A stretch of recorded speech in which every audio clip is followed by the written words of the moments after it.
Roshan ഇഷ്ടമില്ലേ?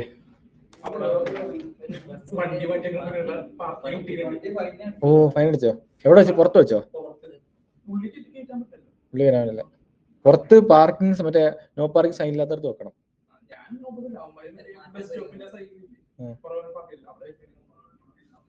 Fine അടിച്ചിട്ടുണ്ട്.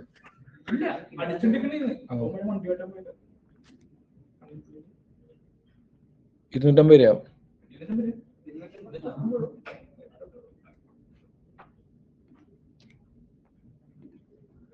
500 നമ്മൾ പറഞ്ഞു കഴിഞ്ഞാൽ 250 ആക്കും.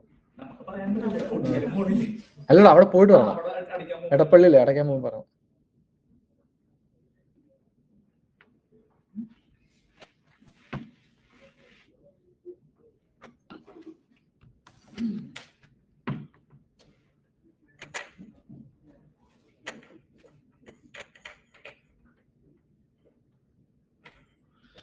സ്റ്റാർട്ട് ചെയ്യാം. ഓക്കെ, അവരിപ്പോ വരുമോ അതോ?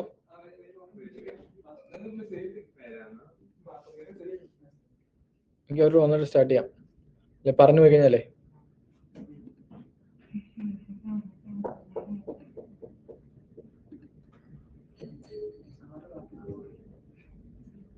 നിങ്ങൾ ഇൻസ്റ്റാൾ ചെയ്തല്ലോ നോഡ്?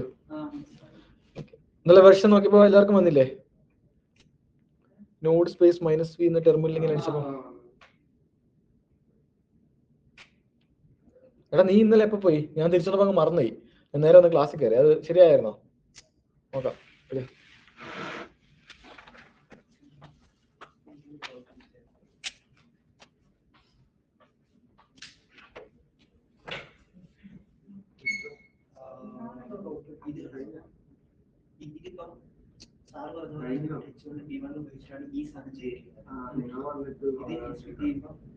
ഒറിജിനൽ വരുന്നത് തന്നെയാണ്. ഒറിജിനൽ വരുന്നവരാണ് ഈ ഗ്യാപ്പ് വരുന്നത്. പക്ഷെ ഇത് ഞാൻ പെർസെന്റേജിലാണ് കൊടുത്തിരിക്കുന്നത്, വാല്യൂ കൊടുക്കുന്നത്. ഇത് പിക്സലിലും ഒരു മിനിമം ഹൈറ്റ് പിക്സലിൽ കൊടുത്തു, ഇതൊരു പെർസെന്റേജിലാണ് കൊടുത്തിരിക്കുന്നത്. ഗ്യാപ്പ് പെർസെന്റേജ് കൊടുത്തിരിക്കുന്നു. അതുകൊണ്ട് തന്നെ ഒറിജിനൽ പോലെ തന്നെയാണ് വരുന്നത്. ഈ നേരെ മറിച്ച് ഇത് ഞാൻ അതുപോലെ തന്നെ കൊടുത്തത്. പക്ഷെ ഇത്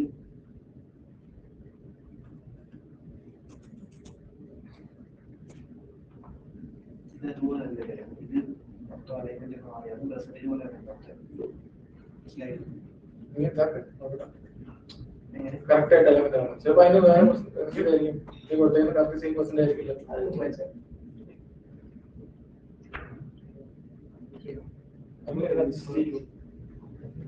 ഒരേ വരെയുണ്ട് രണ്ടിനും കൊടുത്തേക്കണം. മുകളിൽ താഴെ അല്ലല്ല കറക്റ്റ് ആവാൻ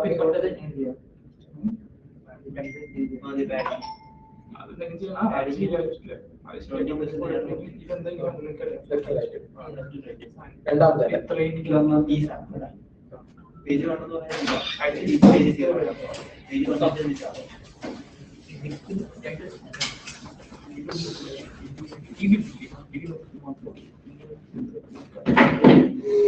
ഒരേപോലെയാണ് മൂവ്മെന്റ് ചെയ്യുന്നത്. രണ്ട് സൈഡിൽ 20%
ഇത് കളയാം.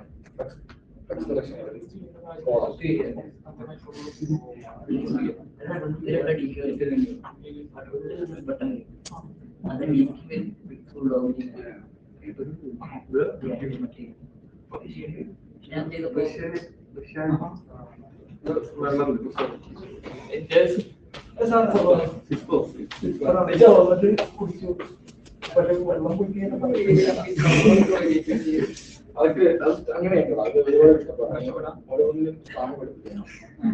ഞാനിത് ഇപ്പൊ ചെയ്ത് പോകണ്ടോ?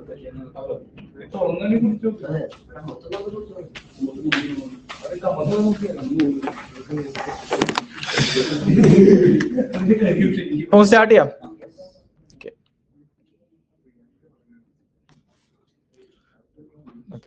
റിയാക്ട് ഇല്ല, ജാവാസ്ക്രിപ്റ്റ്. ഇനി അതും കഴിഞ്ഞാണ് റിയാക്ട്. ഓക്കെ, അപ്പം എന്താണ് ജാവാസ്ക്രിപ്റ്റ്? എന്താ? അപ്പൊ അതൊക്കെ മനസ്സിലാവുന്നതിന് മുമ്പ് ആദ്യം നമ്മളൊരു കാര്യം പഠിക്കണം.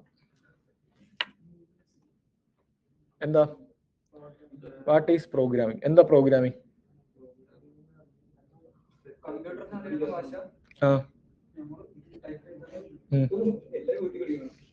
ടൈപ്പ് ചെയ്താല് കറക്റ്റാ?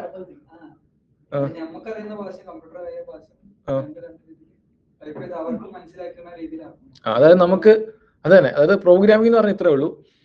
ഒരു ടാസ്ക് ചെയ്യണം, നമുക്കൊരു ടാസ്ക് ചെയ്യണം. ഓക്കെ, അപ്പൊ നമ്മൾ എന്ത് ചെയ്യുന്നു? നമ്മൾ ആ ടാസ്ക് കമ്പ്യൂട്ടറിനെ കൊണ്ട് ചെയ്യുന്നു. കമ്പ്യൂട്ടർ എന്ന് പറഞ്ഞാൽ എന്തുവാ? ഇപ്പൊ നമ്മുടെ ഇരിക്കുന്ന ഫോണ്, അല്ലെങ്കിൽ ഈ ഒരു ലാപ്ടോപ്പ്, അല്ലെങ്കിൽ എന്താ ഒരു കാൽക്കുലേറ്റർ, അല്ലെങ്കിൽ ഒരു AC, ഇതെല്ലാം കമ്പ്യൂട്ടേഴ്സ് ആണ്, കമ്പ്യൂട്ട് ചെയ്യുന്ന സാധനമാണ്. ഓക്കെ, അപ്പൊ നമ്മൾ ചെയ്യുന്ന ടാസ്ക് എന്ത് ചെയ്യും? നമ്മൾ എന്ത് ചെയ്യുന്നു? നമ്മൾ അത് കമ്പ്യൂട്ടറിനെ കൊണ്ട് ചെയ്യിക്കുന്നു. അപ്പം കമ്പ്യൂട്ടറിനെ കൊണ്ട് ചെയ്യിക്കണമെങ്കിൽ നമ്മൾ എന്ത് ചെയ്യണം? നമ്മൾ ആദ്യമേ കമ്പ്യൂട്ടറിന് പറഞ്ഞു കൊടുക്കണം. ഓക്കെ ആണല്ലോ, ഇന്നതാണ് ചെയ്യേണ്ടത്. ഈ കമ്പ്യൂട്ടർ വരുന്നത് വെച്ചാൽ നമ്മൾ എന്ത് പറയുന്നു അത് ചെയ്യാം. അപ്പൊ നമ്മുടെ ഒരു മനുഷ്യനെ പോലെ കാണില്ല. ഇപ്പൊ മനുഷ്യൻ്റെ അടുത്ത് നമുക്കിങ്ങനെ പറഞ്ഞുകൊണ്ടിരിക്കാം, ഇത് ചെയ്യുന്നൊക്കെ പറഞ്ഞിരിക്കും. ഇതങ്ങനല്ല, നമ്മൾ ഓൾറെഡി എന്ത് ചെയ്യും? ഇതിന് പറഞ്ഞു കൊടുക്കും, നമ്മൾ എഴുതി വെക്കും. അപ്പൊ കമ്പ്യൂട്ടറിനോട് പറഞ്ഞു കൊടുക്കണം, നമ്മൾ എഴുതണം. അപ്പൊ കമ്പ്യൂട്ടറിന് മനസ്സിലാവുന്ന ഭാഷയിലാണ് നമ്മളിത് പറയേണ്ടത്. അപ്പൊ നമ്മൾ എന്ത് ചെയ്യും? നമ്മൾ ഇതുപോലെ എന്തൊക്കെയാണ് ചെയ്യേണ്ടത് അത് പറഞ്ഞു കൊടുക്കും, എഴുതി വെക്കും. എന്നിട്ട് എന്ത് ചെയ്യും? ഇത് കമ്പ്യൂട്ടറിന് കൊടുക്കും. അപ്പൊ കമ്പ്യൂട്ടർ എന്ത് ചെയ്യും? അത് നോക്കിയിട്ട് മനസ്സിലാക്കി എന്താണോ പറഞ്ഞിരിക്കുന്നത് അത് ചെയ്യും. അപ്പൊ നമ്മൾ ആ സാധനം എഴുതി വെക്കുന്നതിനാണ് പ്രോഗ്രാമിംഗ് എന്ന് പറയാം. ഓക്കെ, അതായത് സെറ്റ് ഓഫ് ഇൻസ്ട്രക്ഷൻസ് എന്നാണ് പ്രോഗ്രാമിങ്ങിന്റെ ഒരു ഒരു ഡെഫിനിഷൻ. പ്രോഗ്രാം എന്ന് വെച്ചാൽ, അല്ലെങ്കിൽ പ്രോഗ്രാം എന്ന് വെച്ചാൽ സെറ്റ് ഓഫ് ഇൻസ്ട്രക്ഷൻസ്. അപ്പം കമ്പ്യൂട്ടറിന് എന്താണ് ചെയ്യേണ്ടത് എന്നുള്ള ഒരു സെറ്റ് ഓഫ് ഇൻസ്ട്രക്ഷൻ നമ്മൾ എന്ത് ചെയ്യും? നമ്മൾ കമ്പ്യൂട്ടറിന് കൊടുക്കും. ഓക്കെ, അപ്പൊ നമ്മൾ ഓൾറെഡി ഇത് ഫീഡ് ചെയ്ത് വെക്കും, ഇന്ന കാര്യം ചെയ്യാം. എന്നിട്ട് എന്ത് ചെയ്യും? നമ്മൾ കമ്പ്യൂട്ടർ പറയും എന്താണോ പറഞ്ഞിരിക്കുന്നത് അത് ചെയ്യാം. അപ്പൊ അതിനാണ് പ്രോഗ്രാമിംഗ് എന്ന് പറഞ്ഞത്. In simple words, refers to the process of creating set of instructions that tell a computer what to do. അല്ലേ? കമ്പ്യൂട്ടറിനെ കൊണ്ട് അല്ലെങ്കിൽ എന്ത് ചെയ്യണം? നമ്മൾ പറയുന്ന കമ്പ്യൂട്ടറിനോട് എന്താണ് ചെയ്യേണ്ടത്, അല്ലെങ്കിൽ നമുക്ക് വേണ്ട സാധനം നമ്മൾ കമ്പ്യൂട്ടറിനെ കൊണ്ട് ചെയ്യിക്കുന്നു. അതിന് പറയുന്ന പേരാണ് പ്രോഗ്രാമിംഗ്. ഓക്കെ ആണല്ലോ? ഓക്കെ, അപ്പം ഈ പ്രോഗ്രാമിംഗ് കൊണ്ട് എന്തൊക്കെ ചെയ്യാം? ഓക്കെ, അപ്പൊ പ്രോഗ്രാമിംഗ് കൊണ്ട് എന്തൊക്കെ ചെയ്യാന്ന് ചോദിച്ചു കഴിഞ്ഞാൽ എന്തൊക്കെ ചെയ്യാം? നമുക്ക് വേണമെങ്കിൽ മൂൺ ലാൻഡ് ചെയ്യാം. നമ്മൾ ആ മൂൺ ലാൻഡ് ചെയ്ത് ഓർമ്മയില്ലേ? പണ്ട് 1967 കണ്ടില്ല അത്? ഓക്കെ, ആ മൂൺ ലാൻഡ് ചെയ്തത് വരെ ഫുള്ള് പ്രോഗ്രാംസ്. ആ നേരെ മറ്റേ ഇവിടുന്ന് എർത്തിൽ നേരെ മൂണിൽ പോയി അവിടുന്ന് മൂണിലേക്ക് ഇറങ്ങില്ലേ, വേറൊരു സാധനം വെച്ചിട്ടാണ് ഇറങ്ങുക. അപ്പൊ ആ ഇറങ്ങുന്നത് മാത്രമേ അവർ കൺട്രോൾ ചെയ്തിട്ടുള്ളൂ, ബാക്കി എല്ലാം പ്രോഗ്രാംസ് ആയിരുന്നു. അന്ന് മൂൺ ലാൻഡ് ചെയ്യാൻ വേണ്ടി എഴുതിയ പ്രോഗ്രാംസ് ആണ് ഇത്ര. ബുക്ക് അതിനകത്ത് ആ പ്രോഗ്രാംസിന്റെ എല്ലാം കോപ്പിയാണ്, കമ്പ്യൂട്ടർ ചെയ്തേക്കുന്നതെല്ലാം കോപ്പി. ഓക്കെ, അപ്പം നമുക്ക് എന്തും സാധിക്കാം എന്നാണ് ഞാൻ ഉദ്ദേശിച്ചത് പ്രോഗ്രാം ചെയ്ത്. ഓക്കെ, അപ്പൊ നമ്മുടെ ഡേ ടു ഡേ ലൈഫിൽ നമ്മൾ ഒരുപാട് സ്ഥലങ്ങളിൽ ഈ പ്രോഗ്രാംസ് യൂസ് ചെയ്യുന്നുണ്ട്, അല്ലെങ്കിൽ പ്രോഗ്രാംസ് റൺ ആവുന്നുണ്ട്. ഇപ്പൊ നോക്കുവാണെങ്കിൽ കമ്പ്യൂട്ടർ അതിനകത്ത് OS ഉണ്ട്, അല്ലെങ്കിൽ ഈ കാണുന്ന ക്യാൻവ, ഇതെല്ലാം എന്താ? പ്രോഗ്രാം ചെയ്ത് വെച്ചേക്കുന്ന സാധനങ്ങളാണ്, അല്ലേ? അപ്പൊ പ്രോഗ്രാമിംഗ് എന്താ മനസ്സിലായോ? എന്താണോ നമുക്ക് ചെയ്യേണ്ട കാര്യം അത് നമ്മൾ കമ്പ്യൂട്ടറിനെ കൊണ്ട് ചെയ്യുന്നത്. അപ്പൊ ചെയ്യിക്കണമെങ്കിൽ നമ്മൾ എന്ത് ചെയ്യണം? അതിന് പറഞ്ഞു കൊടുക്കണം. ആ പറഞ്ഞു കൊടുക്കുന്നതാണ് പ്രോഗ്രാമിംഗ് എന്ന് പറയാം. ഓക്കെ, ഇപ്പൊ സ്മാർട്ട് ഫ്രിഡ്ജ്, AC, അല്ലേ, TV, ഫോണ്, കാർ, ഇതെല്ലാം എന്താ? ഇതിനകത്ത് ഇതെല്ലാം റൺ ചെയ്യുന്നതിന് പ്രോഗ്രാമിങ്ങിനും ഒരു പങ്കുണ്ട്. ഓക്കെ ആണല്ലോ? ഇപ്പൊ സ്മാർട്ട് ACയുടെ കേസ് എടുക്കുകയാണെങ്കിൽ എന്താ? ഈ AC എപ്പോഴും എന്ത് ചെയ്യും? ഒരു സെൻസർ ആണ് ACക്കകത്ത്. അപ്പൊ ആ സെൻസർ എന്ത് ചെയ്യും? ഇപ്പൊ ടെമ്പറേച്ചർ നോക്കും, എന്നിട്ട് അതിനനുസരിച്ച് എന്ത് ചെയ്യും? അതിനനുസരിച്ച് അതിന്റെ ടെമ്പറേച്ചർ അഡ്ജസ്റ്റ് ചെയ്യും, ഇല്ലേ? തണുപ്പ് കൂട്ടുകയോ കുറയ്ക്കുകയോ ഒക്കെ ചെയ്യും. അപ്പൊ അതൊക്കെ ചെയ്യണമെങ്കിൽ അവിടെ സെൻസർ ഒരു ഔട്ട്പുട്ട് കൊടുക്കും, കറണ്ട്, ടെമ്പറേച്ചർ എന്താണ്. ബാക്കിയുള്ള എല്ലാം പ്രോഗ്രാമാണ് ഡീൽ ചെയ്യുന്നത്. മനസ്സിലായി? അപ്പം അവിടെ എല്ലാം നമുക്ക് പ്രോഗ്രാമിന്റെ ആവശ്യമുണ്ട്. അപ്പോൾ നമുക്ക് ചെയ്യേണ്ട ടാസ്ക് നമ്മൾ കമ്പ്യൂട്ടറിനെ കൊണ്ട് ചെയ്യുന്നു. അപ്പൊ നമ്മൾ നോക്കുന്നത് നമ്മൾ പഠിക്കുന്നത് എന്താ? വെബ് ഡെവലപ്മെന്റ് ആണ്, വെബ്സൈറ്റ് ഡെവലപ്മെന്റ് ആണ് പഠിക്കുന്നത്, വെബ് ഡെവലപ്മെന്റ്. അപ്പം ഈ വെബ് ഡെവലപ്മെന്റിനകത്ത് എവിടെയാണ് പ്രോഗ്രാമിംഗ് വരുന്നതെന്നാണ് നോക്കാൻ പോകുന്നത്. ഓക്കെ, അപ്പം നമ്മൾ നോക്കുകയാണെങ്കിൽ നമ്മൾ ഇതുവരെ HTML CSS ഒക്കെ ഉപയോഗിച്ച് കുറെ വെബ്സൈറ്റ് ചെയ്തു. അപ്പൊ നിങ്ങൾക്ക് അത് വെച്ചിട്ട് ഫ്ലിപ്കാർട്ട് ചെയ്യാൻ പറ്റുമോ? നിങ്ങൾക്ക് അത് ഡിസൈൻ ചെയ്യാം. അതല്ലാതെ ആ വർക്ക് ചെയ്യുന്ന ഏതെങ്കിലും പാർട്ട് നിങ്ങൾക്ക് ചെയ്യാൻ പറ്റും. ഇപ്പം ഒരു ബട്ടൺ ക്ലിക്ക് ചെയ്യുന്നു, അപ്പോൾ എന്ത് ചെയ്യണം? ആഡ് ആവണം, ആഡ് ടു കാർട്ട് ആവണം, സെർച്ച് ചെയ്യാൻ പറ്റണം, ഇല്ല ഫിൽട്ടർ ചെയ്യാൻ പറ്റണം, ഇല്ല ഇപ്പൊ ഡേറ്റ ഒക്കെ നമുക്ക് അവിടെ സൈഡിൽ പോയി ഫിൽട്ടർ ചെയ്യണം. ഇതൊക്കെ ചെയ്യണമെങ്കിൽ HTML CSS വെച്ച് പറ്റില്ല. അതിനുള്ള ഒരു കോഡും കണ്ടില്ലല്ലോ, ഇല്ല. അപ്പൊ ഇങ്ങനത്തെ യൂസറിന്റെ ഇന്ററാക്ഷൻസ് ഇതെല്ലാം ഇപ്പൊ നമുക്ക് ആകെയുള്ള ഇന്ററാക്ഷൻ എന്താ? ഹോവറും ആക്റ്റീവും ഉണ്ട്, അതല്ലാതെ വേറെ ഇന്ററാക്ഷൻ ഒന്നും ഇല്ല, ഇല്ലേ? അതല്ലാത്ത ബാക്കിയുള്ള ഇപ്പം ബട്ടൺ ക്ലിക്ക് ചെയ്യുമ്പോൾ എന്തെങ്കിലും സംഭവം ഇപ്പൊ താല്പര്യമൊക്കെ ഇപ്പം ബട്ടൺ ക്ലിക്ക് ചെയ്യുന്നു, അപ്പൊ ഫിൽട്ടർ ചെയ്യുന്നു. ഫിൽട്ടർ ചെയ്യാന്ന് വെച്ചാൽ എന്താ? നമ്മൾ ഒരു കണ്ടീഷൻ കൊടുക്കുന്നു, ആ കണ്ടീഷൻ ബേസ് ചെയ്ത് എല്ലാ ഡേറ്റയും പോയി തപ്പി ആ കണ്ടീഷൻ സാറ്റിസ്ഫൈ ചെയ്യുന്നത് മാത്രം എടുത്തുകൊണ്ട് തരണം. അപ്പം ഇതൊക്കെ നമുക്ക് HTML CSS ചെയ്യാൻ പറ്റില്ല. അവിടെയൊക്കെ നമുക്ക് എന്തിന്റെ ആവശ്യമുണ്ട്? പ്രോഗ്രാമിങ്ങിന്റെ ആവശ്യമുണ്ട്. ഓക്കെ അല്ല, ജാവാസ്ക്രിപ്റ്റിന്റെ ആവശ്യമുണ്ട്. അപ്പം നമ്മൾ നമ്മുടെ വെബ്സൈറ്റുകളിൽ യൂസർ ഇന്ററാക്ഷൻസ് കൊണ്ടുവരാൻ വേണ്ടിയാണ് പ്രോഗ്രാമിംഗ് യൂസ് ചെയ്യുന്നത്. അത് ഏത് രീതിയിലാവാം, നമുക്ക് എന്തും ചെയ്യാം. അവിടെ നമ്മുടെ ലോജിക്കിൽ നമുക്ക് എന്തും ചെയ്യാം. അതിനുള്ള കോഡ് നമുക്ക് എഴുതാൻ പറ്റും, പ്രോഗ്രാംസ് നമുക്ക് ചെയ്യാൻ പറ്റും. ഓക്കെ ആണല്ലോ. അപ്പം ഇങ്ങനെ യൂസർ ഇന്ററാക്ഷൻ കൊണ്ടുവരാൻ വേണ്ടിയാണ് നമ്മൾ എന്ത് ചെയ്യുക? നമ്മൾ പ്രോഗ്രാമിംഗ് വെബ് ഡെവലപ്മെന്റിൽ ഉപയോഗിക്കാം. ഫ്രണ്ട് എൻഡിൽ, ബാക്ക് എൻഡിൽ വേറെ ഉണ്ട്, ഫ്രണ്ട് എൻഡിൽ ഉപയോഗിക്കാം. ഓക്കെ ആണല്ലോ. ഇനി എന്താണ് പ്രോഗ്രാമിംഗ് ലാംഗ്വേജ്? ഇത് ലാംഗ്വേജ് ഇല്ലേ? അപ്പം ഓക്കെ, നമ്മൾ ഇപ്പം എനിക്ക് ഒരാളുടെ അടുത്തൊരു കാര്യം പറയണം, ഓക്കെ ആണല്ലോ. അപ്പൊ ഞാൻ എന്ത് ചെയ്യും? ഞാൻ അയാൾക്ക് മനസ്സിലാവുന്ന ലാംഗ്വേജ് സംസാരിക്കണം, ഇല്ല? അപ്പൊ കമ്മ്യൂണിക്കേറ്റ് ചെയ്യാൻ വേണ്ടിയാണ് നമ്മൾ ലാംഗ്വേജ് ഉപയോഗിക്കുന്നത്, ഇല്ലേ? ഐഡിയാസ് കൺവേ ചെയ്യാൻ, ഓക്കെ ആണല്ലോ. അപ്പൊ നമുക്ക് കമ്പ്യൂട്ടറിനോട് പറയണം ഇന്ന ഇന്ന കാര്യങ്ങൾ ചെയ്യും. അപ്പൊ നമ്മൾ ഉപയോഗിക്കുന്നത് എന്താ? Programming language. അപ്പൊ പ്രോഗ്രാമിംഗ് ലാംഗ്വേജ് എന്ന് പറയുന്നത് കമ്പ്യൂട്ടറിന് മനസ്സിലാവുന്ന ലാംഗ്വേജ് ആയിരിക്കുമല്ലോ, അല്ലേ? അപ്പൊ നമ്മൾ നോക്കുവാണെങ്കിൽ കമ്പ്യൂട്ടറിന് ശരിക്കും മനസ്സിലാവുന്ന ലാംഗ്വേജ് എന്താ? നിങ്ങൾക്കറിയാലോ, ബൈനറി ലാംഗ്വേജ് കേട്ടില്ലേ? ഇതാണ് ആക്ച്വലി കമ്പ്യൂട്ടറിന് മനസ്സിലാവുന്ന ഭാഷ, 0101. ഇത് നമുക്ക് മനസ്സിലാവോ? നമുക്ക് മനസ്സിലാവും, നമ്മൾ ഡീകോഡ് ചെയ്യാൻ സമയം അത് തന്നെ കറക്റ്റ് ആയിട്ട്, ഇല്ലേ? നമ്മൾ ഇപ്പം ഒരു സെറ്റ്, കുറെ സെറ്റ് കാണും, അപ്പൊ നമ്മൾ ഓരോ സെറ്റ് എടുത്ത് ഡീകോഡ് ചെയ്തിരിക്കണം. നമുക്ക് പെട്ടെന്ന് മനസ്സിലാവില്ല, കാര്യം എല്ലാം ഒരുപോലെ ഇരിക്കും നേരെ കാണുമ്പോൾ, ഇല്ലേ? അപ്പൊ നമുക്ക് ഈ ലാംഗ്വേജ് കോഡ് ചെയ്യാന്ന് പറഞ്ഞാൽ ബുദ്ധിമുട്ടാണ്, ഒരുപാട് ടൈം എടുക്കും. ഒരു ചെറിയ കാര്യം ചെയ്യണമെങ്കിൽ തന്നെ ഒരുപാട് കോഡ് എഴുതണം, എനിക്കല്ല ഒരുപാട് കാര്യം എഴുതണം. അപ്പൊ നമ്മൾ എന്ത് വെച്ചാൽ നമ്മൾ അതിന് പകരം നമുക്ക് ഒരു കാര്യം ചെയ്യാം. അതിന് പകരം ചെയ്യുന്ന പരിപാടി ഇത്രേ ഉള്ളൂ, നമുക്ക് മനസ്സിലാവുന്ന ഒരു ലാംഗ്വേജ് നമ്മൾ പ്രോഗ്രാം ചെയ്യും. ഓക്കെ, പ്രോഗ്രാം ചെയ്ത് ഫയലിനകത്ത് കുറെ കോഡ് എഴുതും.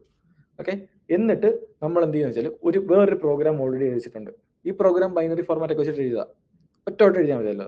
അത് വെച്ചിട്ട് ഈ പ്രോഗ്രാം എന്താ വെച്ചാൽ നമുക്ക് മനസ്സിലാവുന്ന ഈ ഭാഷയെ കൺവേർട്ട് ചെയ്ത് കമ്പ്യൂട്ടറിന് മനസ്സിലാവുന്ന 0101 ആക്കിയിട്ട് കമ്പ്യൂട്ടറിനെ കൊണ്ട് അത് ചെയ്യിക്കും. ഓക്കെ ആണല്ലോ. ഇപ്പൊ എക്സിക്യൂട്ട് ചെയ്യാന്ന് പറഞ്ഞാൽ എന്താണോ നമ്മൾ പറഞ്ഞിരിക്കുന്നത് അത് കമ്പ്യൂട്ടറിനെ കൊണ്ട് ചെയ്യിക്കുക എന്നുള്ള. ഓക്കെ ആണല്ലോ. അപ്പൊ ആരെങ്കിലും ചെയ്യുന്നത്? പ്രോസസ്സർ ആയിരിക്കും ചെയ്യുന്നത്. ഓക്കെ ആണല്ലോ. അപ്പം ഈ പറഞ്ഞ പോലെ ഇടയ്ക്ക് ഒരാളുണ്ട്, ഓക്കെ ആണല്ലോ, കമ്പൈലർ എന്ന് പറയും, ഇന്റർപ്രിറ്റർ, കുറച്ച് കഴിയുമ്പോൾ നമുക്ക് നോക്കാം. ഓക്കെ, അപ്പൊ ഇടയ്ക്കൊരു പ്രോഗ്രാം ഉണ്ട്. അപ്പം നമുക്ക് മനസ്സിലാവുന്ന ഒരു ഭാഷയെ നമ്മൾ കോഡ് ചെയ്യുന്നു, എന്നിട്ട് എന്ത് ചെയ്യുന്നു? ഈ കോഡ് ഈ ഇടയ്ക്ക് നിൽക്കുന്ന പ്രോഗ്രാം കൺവേർട്ട് ചെയ്ത് നമ്മൾ എന്താണോ ഉദ്ദേശിച്ചത് അതിന്റെ ബൈനറി ആക്കുന്നു. എന്നിട്ട് ആ ബൈനറി കമ്പ്യൂട്ടറിന് പ്രോസസ്സറിന് കൊടുക്കുന്നു, അതിനെ കൊണ്ട് ചെയ്യിക്കുന്നു. അപ്പൊ നമുക്ക് വേണ്ട ടാസ്ക് കംപ്ലീറ്റ് ആയി, അത് ചെയ്തു തരും, ഇല്ലേ? ഓക്കെ, അപ്പൊ നമ്മൾ പറഞ്ഞു നമുക്ക് മനസ്സിലാവുന്ന ഒരു ഭാഷ. ഓക്കെ, നമുക്ക് ഏറ്റവും സിമ്പിൾ ആയിട്ട് എഴുതാൻ പറ്റുന്ന ഒരു ഭാഷ ഏതാ? മലയാളം ഉണ്ട്. കുറച്ച് സിമ്പിൾ ഇംഗ്ലീഷ് അല്ലേ? മലയാളം നമുക്ക് 8 പുള്ളിയൊക്കെ എഴുതണ്ടേ, ഇതാകുമ്പോൾ ഒന്നും വേണ്ട. അപ്പം ഇംഗ്ലീഷ് പെട്ടെന്ന് എഴുതാം, ഇല്ല? എഴുതാൻ പറ്റുന്ന ഭാഷ, മനസ്സിലാവുന്ന കാര്യം പെട്ടെന്ന് എഴുതാൻ പറ്റുന്ന ഒരു ഭാഷയാണ്, ഇല്ലേ? അപ്പൊ നമുക്ക് എന്ത് ചെയ്യാം? ഇംഗ്ലീഷ് ഉപയോഗിച്ചൂടെ? നമ്മൾ ഇംഗ്ലീഷാണോ ഉപയോഗിക്കുന്നത്? ഇംഗ്ലീഷിനകത്തുള്ള സാധനങ്ങൾ ഉണ്ടെന്നേ ഉള്ളൂ, ഇംഗ്ലീഷ് അല്ലത്, വേറെ ലാംഗ്വേജാ, ഇല്ലേ? അപ്പൊ അതിന്റെ എന്താ ലിപി സെയിം ആണ്, പക്ഷെ അത് ഇംഗ്ലീഷ് അല്ല, ഇല്ല? ഇംഗ്ലീഷ് വായിക്കാൻ പറ്റുമോ? ഇല്ല. പക്ഷെ എന്തുകൊണ്ട് നമ്മൾ ഇംഗ്ലീഷ് ഉപയോഗിക്കുന്നില്ല, ഇല്ലേ? തീർച്ചയായിട്ടുണ്ടോ? നമുക്ക് ഇംഗ്ലീഷ് ആക്കിയാൽ പോരായിരുന്നോ? അതിന്റെ കാര്യം രണ്ട് കാര്യങ്ങളുണ്ട്. ഒന്നാമത്താണ് ആംബിഗിറ്റി. ആംബിഗിറ്റി എന്ന് പറഞ്ഞാൽ നിങ്ങൾ ആ ഒരു കോൺവെർസേഷൻ ഇല്ലേ, അത് വായിക്കാൻ പറ്റുന്നുണ്ടോ നിങ്ങൾക്ക്? ആ ചേട്ടൻ പറയുന്നത് ആദ്യം വായിക്കാം, വായിക്കാൻ പറ്റുന്നുണ്ടോ? Call me A taxi please എന്ന് വെച്ചാൽ എന്താ അർത്ഥം? ടാക്സി വിളിക്കാനെന്നല്ലേ? വേറെ അർത്ഥമുണ്ടല്ലോ. അതന്നെ, വേറൊരു അർത്ഥമുണ്ടല്ലോ. കോൾ മീ എ ടാക്സി, എന്നെ ടാക്സി എന്ന് വിളിക്കുക. നിങ്ങളത് ചിന്തിച്ചത് പോലുമില്ല. കാര്യം എന്താ? നിങ്ങൾക്ക് ആ ഒരു കോണ്ടെക്സ്റ്റ് അറിയാം. ഇല്ലേ? Call me A taxi please എന്ന് പറയുമ്പോൾ നിങ്ങൾക്ക് പെട്ടെന്ന് മനസ്സിലാവും എന്താ, അയാൾ എന്തായാലും മറ്റല്ല ഉദ്ദേശിച്ചത്. നിങ്ങൾ ചിന്തിക്കുന്ന പോലുമില്ല. കാര്യം എന്താ, നമുക്ക് ആ കോൺടെക്സ്റ്റ് അറിയാം. ഒരാൾ call me A taxi please എന്ന് പറഞ്ഞാൽ എനിക്കൊരു ടാക്സി വിളിച്ച് തരുന്നതാണെന്ന് അറിയാം. പക്ഷെ ഇതിന് വേറെ അർത്ഥങ്ങളുണ്ട്. Call me A taxi please എന്നെ ടാക്സി എന്ന് വിളിക്കുന്ന അർത്ഥമുണ്ട്. ഓക്കെ ആണല്ലോ? ഇത് നമുക്ക് മനസ്സിലാവും. നമ്മുടെ ബ്രെയിൻ അത്രയും കോംപ്ലക്സ് ആണ്. നമുക്കിത് അണ്ടർസ്റ്റാൻഡ് ചെയ്യാനുള്ള കഴിവുണ്ട്. പക്ഷെ കമ്പ്യൂട്ടറിന് ഇതില്ല. ഓക്കെ, ഇംഗ്ലീഷോ മലയാളമോ ഏത് ലാംഗ്വേജ് എടുത്താലും ഇതിന് ഈ കോൺടെക്സ്റ്റിന്റെ ഒരു പ്രശ്നമുണ്ട്. നമ്മൾ ചിലപ്പോൾ ഒരു കാര്യം പറയും, നമ്മൾ ഉദ്ദേശിക്കുന്നത് വേറൊരു കാര്യമായിരിക്കും, ഇല്ലേ? അപ്പൊ നമുക്ക് ഒരു കാര്യം തന്നെ എന്ത് ചെയ്യാം, പല രീതിയിൽ പറയുകയും ചെയ്യാം. നമ്മൾ അഡാപ്റ്റ് ആണ്. പക്ഷെ കമ്പ്യൂട്ടർ അതല്ല. അപ്പൊ അത്രയും കോംപ്ലക്സ് ആയിട്ട് ഇത് ഇവോൾവ് ചെയ്തിട്ടില്ല കമ്പ്യൂട്ടർ. ഇപ്പൊ AI ഒക്കെ വന്നെങ്കിലും അത്ര കോംപ്ലക്സ് ആയിട്ട് വന്നിട്ടുമില്ല. അതിന് കുറെ നാൾ എടുക്കുമ്പോൾ ശരിയാവും. അതന്നെ. അപ്പൊ കറന്റ് എന്താ, ആ ഒരു സ്റ്റേജ് എത്തിയിട്ടില്ല. അപ്പൊ നമ്മൾ ഇംഗ്ലീഷ് പോലെ ലാംഗ്വേജ് ഉപയോഗിച്ച് നമ്മൾ ഉദ്ദേശിക്കുന്നതായിരിക്കില്ല കിട്ടുക. അപ്പൊ നമ്മൾ കോഡ് അടിക്കുന്നു, കോഡ് മീ ടാക്സി എന്ന് പറഞ്ഞാൽ എന്ത് ചെയ്യും, നമ്മൾ ചിലപ്പോൾ ടാക്സി എന്ന് വിളിക്കും. നമുക്ക് വേണം എന്താ, ടാക്സി അല്ലേ? അപ്പൊ ആ ഒരു പ്രശ്നമുണ്ട്. അപ്പൊ അതുകൊണ്ടാണ് ഇപ്പൊ ആ പുള്ളിക്കാരി പറഞ്ഞിട്ടാ, you want me to get you a taxi or tell you are a taxi. കണ്ടോ? അപ്പൊ ഇതുപോലെ ആയിരിക്കും കമ്പ്യൂട്ടർ നിൽക്കുക. അപ്പം ഈ ഒരു പ്രോബ്ലം ഉള്ളതുകൊണ്ടാണ് നമ്മൾ എന്ത് ചെയ്യാത്തത്, നമ്മൾ ഇംഗ്ലീഷോ മലയാളമോ അല്ലെങ്കിൽ ഏതെങ്കിലും ഒരു ലാംഗ്വേജ് ഉപയോഗിക്കാത്ത, നമ്മൾ യൂസ് ചെയ്യുന്ന ലാംഗ്വേജ് ഉപയോഗിക്കാത്ത. ഓക്കെ, അപ്പൊ അത് പിന്നെ ലോഡ് ടു റൈറ്റ്. ഇപ്പൊ നമുക്കൊരു ചെറിയ ഇപ്പം കോഡിംഗ് ആണെങ്കിൽ, ഇപ്പം ജാവാസ്ക്രിപ്റ്റോ അല്ലെങ്കിൽ ഏതെങ്കിലും പ്രോഗ്രാമിംഗ് ലാംഗ്വേജ് നമ്മൾ നോക്കുവാണെങ്കിൽ നമുക്കൊരു കാര്യം എഴുതണമെങ്കിൽ വളരെ ഷോർട്ട് ആയിട്ട് എഴുതാൻ പറ്റും. ഇപ്പൊ ഇംഗ്ലീഷ് ഒക്കെ ആണെങ്കിൽ നമ്മൾ കഥ പോലെ ഇരുന്ന് എഴുതണം. ഇന്നത് ചെയ്യുക, എന്നിട്ട് ഇന്നത് എടുക്കുക, ഇതെടുക്കുക, അതെടുക്കുക എന്നൊക്കെ പറഞ്ഞ് കുറെ എഴുതേണ്ടി വരും. ഇത് അതിനെല്ലാം എന്തുണ്ട്, ഷോർട്ട് ഫോംസ് ഉണ്ട്. നമുക്ക് സിമ്പിൾ ആയിട്ട് എഴുതാം. അപ്പൊ ഈ രണ്ട് കാര്യങ്ങളുള്ളതുകൊണ്ടാണ് നമ്മൾ സാധാരണ ലാംഗ്വേജ് ഉപയോഗിക്കാത്തത്. ഓക്കെ ആണല്ലോ? ഓക്കെ, അപ്പൊ അതിന് പകരം എന്ത് ചെയ്തു, ഒരുപാട് പ്രോഗ്രാമിംഗ് ലാംഗ്വേജ് വന്നു. ഇതാകുമ്പോൾ നമ്മൾ എന്തെങ്കിലും ഒരു സാധനം പറഞ്ഞാൽ അതിന് ഒറ്റ അർത്ഥമേ ഉള്ളൂ, അത് തന്നെയായിരിക്കും. കുറച്ച് എഴുതിയാൽ മതി. ഓക്കെ ആണല്ലോ? ഓക്കെ, അപ്പൊ നമ്മൾ നോക്കുവാണെങ്കിൽ ഇപ്പം കമ്പ്യൂട്ടറോട് സംസാരിക്കാൻ ഒരു ലാംഗ്വേജ് പോരെ, പിന്നെ എന്തിനാ പല ലാംഗ്വേജ്?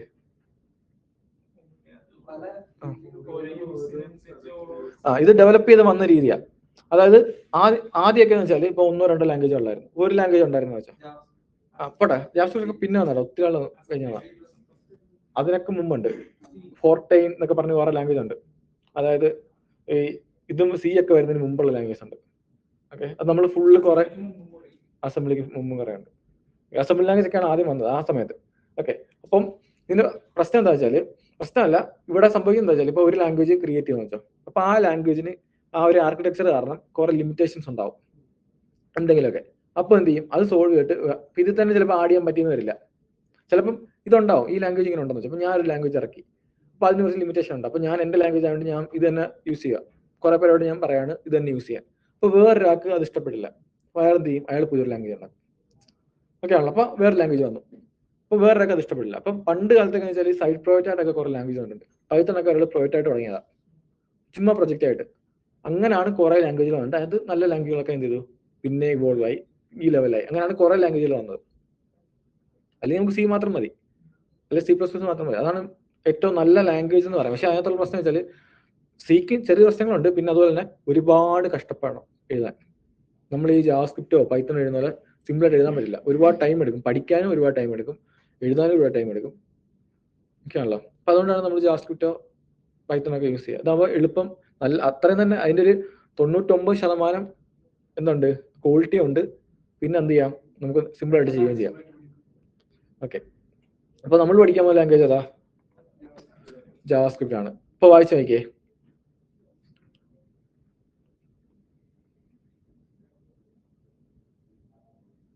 ഫസ്റ്റ് ലൈൻ മാത്രം വായിച്ചു നോക്ക്.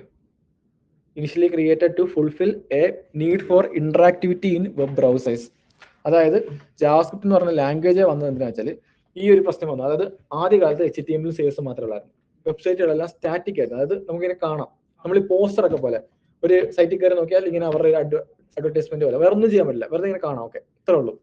പിന്നെ അതിനുശേഷമാണ് ഇവർക്ക് ഒരു തോട്ട് വന്നതൊക്കെ ഇതുമായിട്ട് ഇന്ററാക്ട് ചെയ്യാൻ പറ്റിയ, അല്ല ഇപ്പൊ ഒരു യൂസർ കയറി കണ്ടു, അപ്പൊ അയാളുടെ ഒരു ഡാറ്റ എന്ത് ചെയ്യണം, ആഡ് ചെയ്യണം, അല്ലെങ്കിൽ എൻക്വയറി നടത്തണം. അപ്പൊ എന്ത് ചെയ്യണം, അപ്പൊ അതിനകത്ത് ഇത് മാത്രം പോരാ, HTML CSS മാത്രം പോരാ, ടൈപ്പ് ചെയ്യാൻ പറ്റണം. അപ്പൊ അത് ഇൻപുട്ട് ആയി ഉണ്ടെങ്കിലും എന്ത് ചെയ്യാം, ടൈപ്പ് ചെയ്തു എന്ന് വെച്ചാൽ ടൈപ്പ് ഡാറ്റ പോകാൻ പറ്റണം, ഇല്ല അയാൾക്ക് കിട്ടണം, ആർക്കാണോ കിട്ടേണ്ടത് ആ കമ്പനിക്ക് കിട്ടണം. ഇങ്ങനെ കുറെ കാര്യങ്ങളൊക്കെ വന്നു. അപ്പോഴത്തേക്കും നമ്മുടെ വെബ്സൈറ്റിനകത്ത് പ്രോഗ്രാമിംഗ് ചെയ്യണം എന്നുള്ള ഒരു ആവശ്യം വന്നു. ഓക്കെ, അപ്പോൾ അതിനുവേണ്ടി ക്രിയേറ്റ് ചെയ്തേക്കുന്ന ലാംഗ്വേജ് ആണ് ജാവാസ്ക്രിപ്റ്റ്. അപ്പം ഇനിഷ്യലി ഇത് ബ്രൗസറിനകത്ത് മാത്രമേ റൺ ചെയ്യാനുള്ളായിരുന്നു. ഇപ്പൊ നമ്മുടെ HTML CSS ഇല്ലേ, നമ്മൾ ബ്രൗസർ ഓപ്പൺ ചെയ്തിട്ട് നമ്മൾ ആ ഒരു ഫയൽ ഓപ്പൺ ചെയ്യുമ്പോഴത്തേക്കും അതിനകത്ത് ആ ഒരു നമ്മൾ എഴുതിയ കോഡല്ലല്ലോ കാണുന്നത്, പകരം എന്താ ഒരു UI ആണ് കാണുന്നത്. അതിന് കാര്യം ബ്രൗസറിനകത്ത് ബ്രൗസർ എന്ന് പറഞ്ഞാൽ ആ ഒരു പ്രോഗ്രാം, ആ ഒരു സാധനത്തിനകത്ത് ആപ്ലിക്കേഷനകത്ത് ഒരുപാട് പ്രോഗ്രാംസ് ഉണ്ട്. അതിലൊരു പ്രോഗ്രാം എന്ത് വെച്ചാൽ നമ്മൾ എഴുതുന്ന HTML CSS വായിച്ചിട്ട് കൺവേർട്ട് ചെയ്ത് UI ആക്കി തരും. അതുപോലെ തന്നെ നമ്മൾ എഴുതുന്ന JavaScript കോഡിനെ വായിച്ചിട്ട് റൺ ചെയ്യുന്ന പ്രോഗ്രാംസും അതിനകത്തുണ്ട്, എക്സിക്യൂട്ട് ചെയ്യുന്ന പ്രോഗ്രാംസ്. അതായത് എന്താണ് നമ്മൾ പറഞ്ഞത് അത് ചെയ്യിക്കുന്ന പ്രോഗ്രാംസ് ഉണ്ട്. അപ്പൊ അങ്ങനത്തെ പ്രോഗ്രാംസ് ക്രിയേറ്റ് ചെയ്തവര്. ഇപ്പൊ ബാക്കി വെച്ച് നോക്കിയേ. In the mid-1990s, web pages were primarily static and lacked the ability to respond to user actions or dynamically update content. This limitation led to the development of JavaScript. അത് ഈ പറഞ്ഞാൽ എന്താ, നമുക്ക് interact ചെയ്യാൻ പറ്റില്ല, ഇല്ല, അങ്ങനെ പ്രശ്നമുണ്ട്. അപ്പൊ അതുകൊണ്ടാണ് ഒരു JavaScript എന്ന് പറഞ്ഞ പ്രോഗ്രാമിംഗ് ലാംഗ്വേജ് ആണ് ഇൻവെന്റ് ചെയ്തത്. Okay,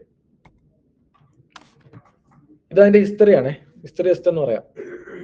In 1995, Brendan Eich, a programmer at Netscape Communications Corporation, now Mozilla, was tasked with developing a scripting language for Netscape. നമുക്ക് ബ്രൗസറിൽ ഉപയോഗിക്കാൻ പറ്റുന്ന ലാംഗ്വേജ് ആണ് സ്ക്രിപ്റ്റിംഗ് ലാംഗ്വേജ് എന്ന് പറയാം.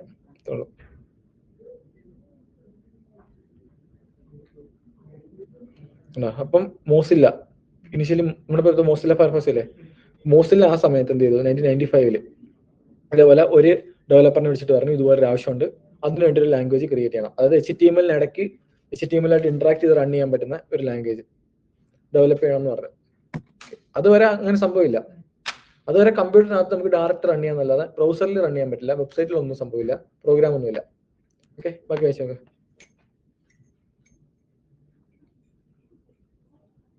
അപ്പൊ പുള്ളി അങ്ങനെ ലാംഗ്വേജ് കണ്ടുപിടിച്ചു. ആദ്യം മോച്ചാന്ന് പേരിട്ടു, പിന്നെ ലൈവ് സ്ക്രിപ്റ്റ് എന്ന് പേരിട്ടു, പിന്നെ ആ പേര് JavaScript എന്ന് മാറ്റി.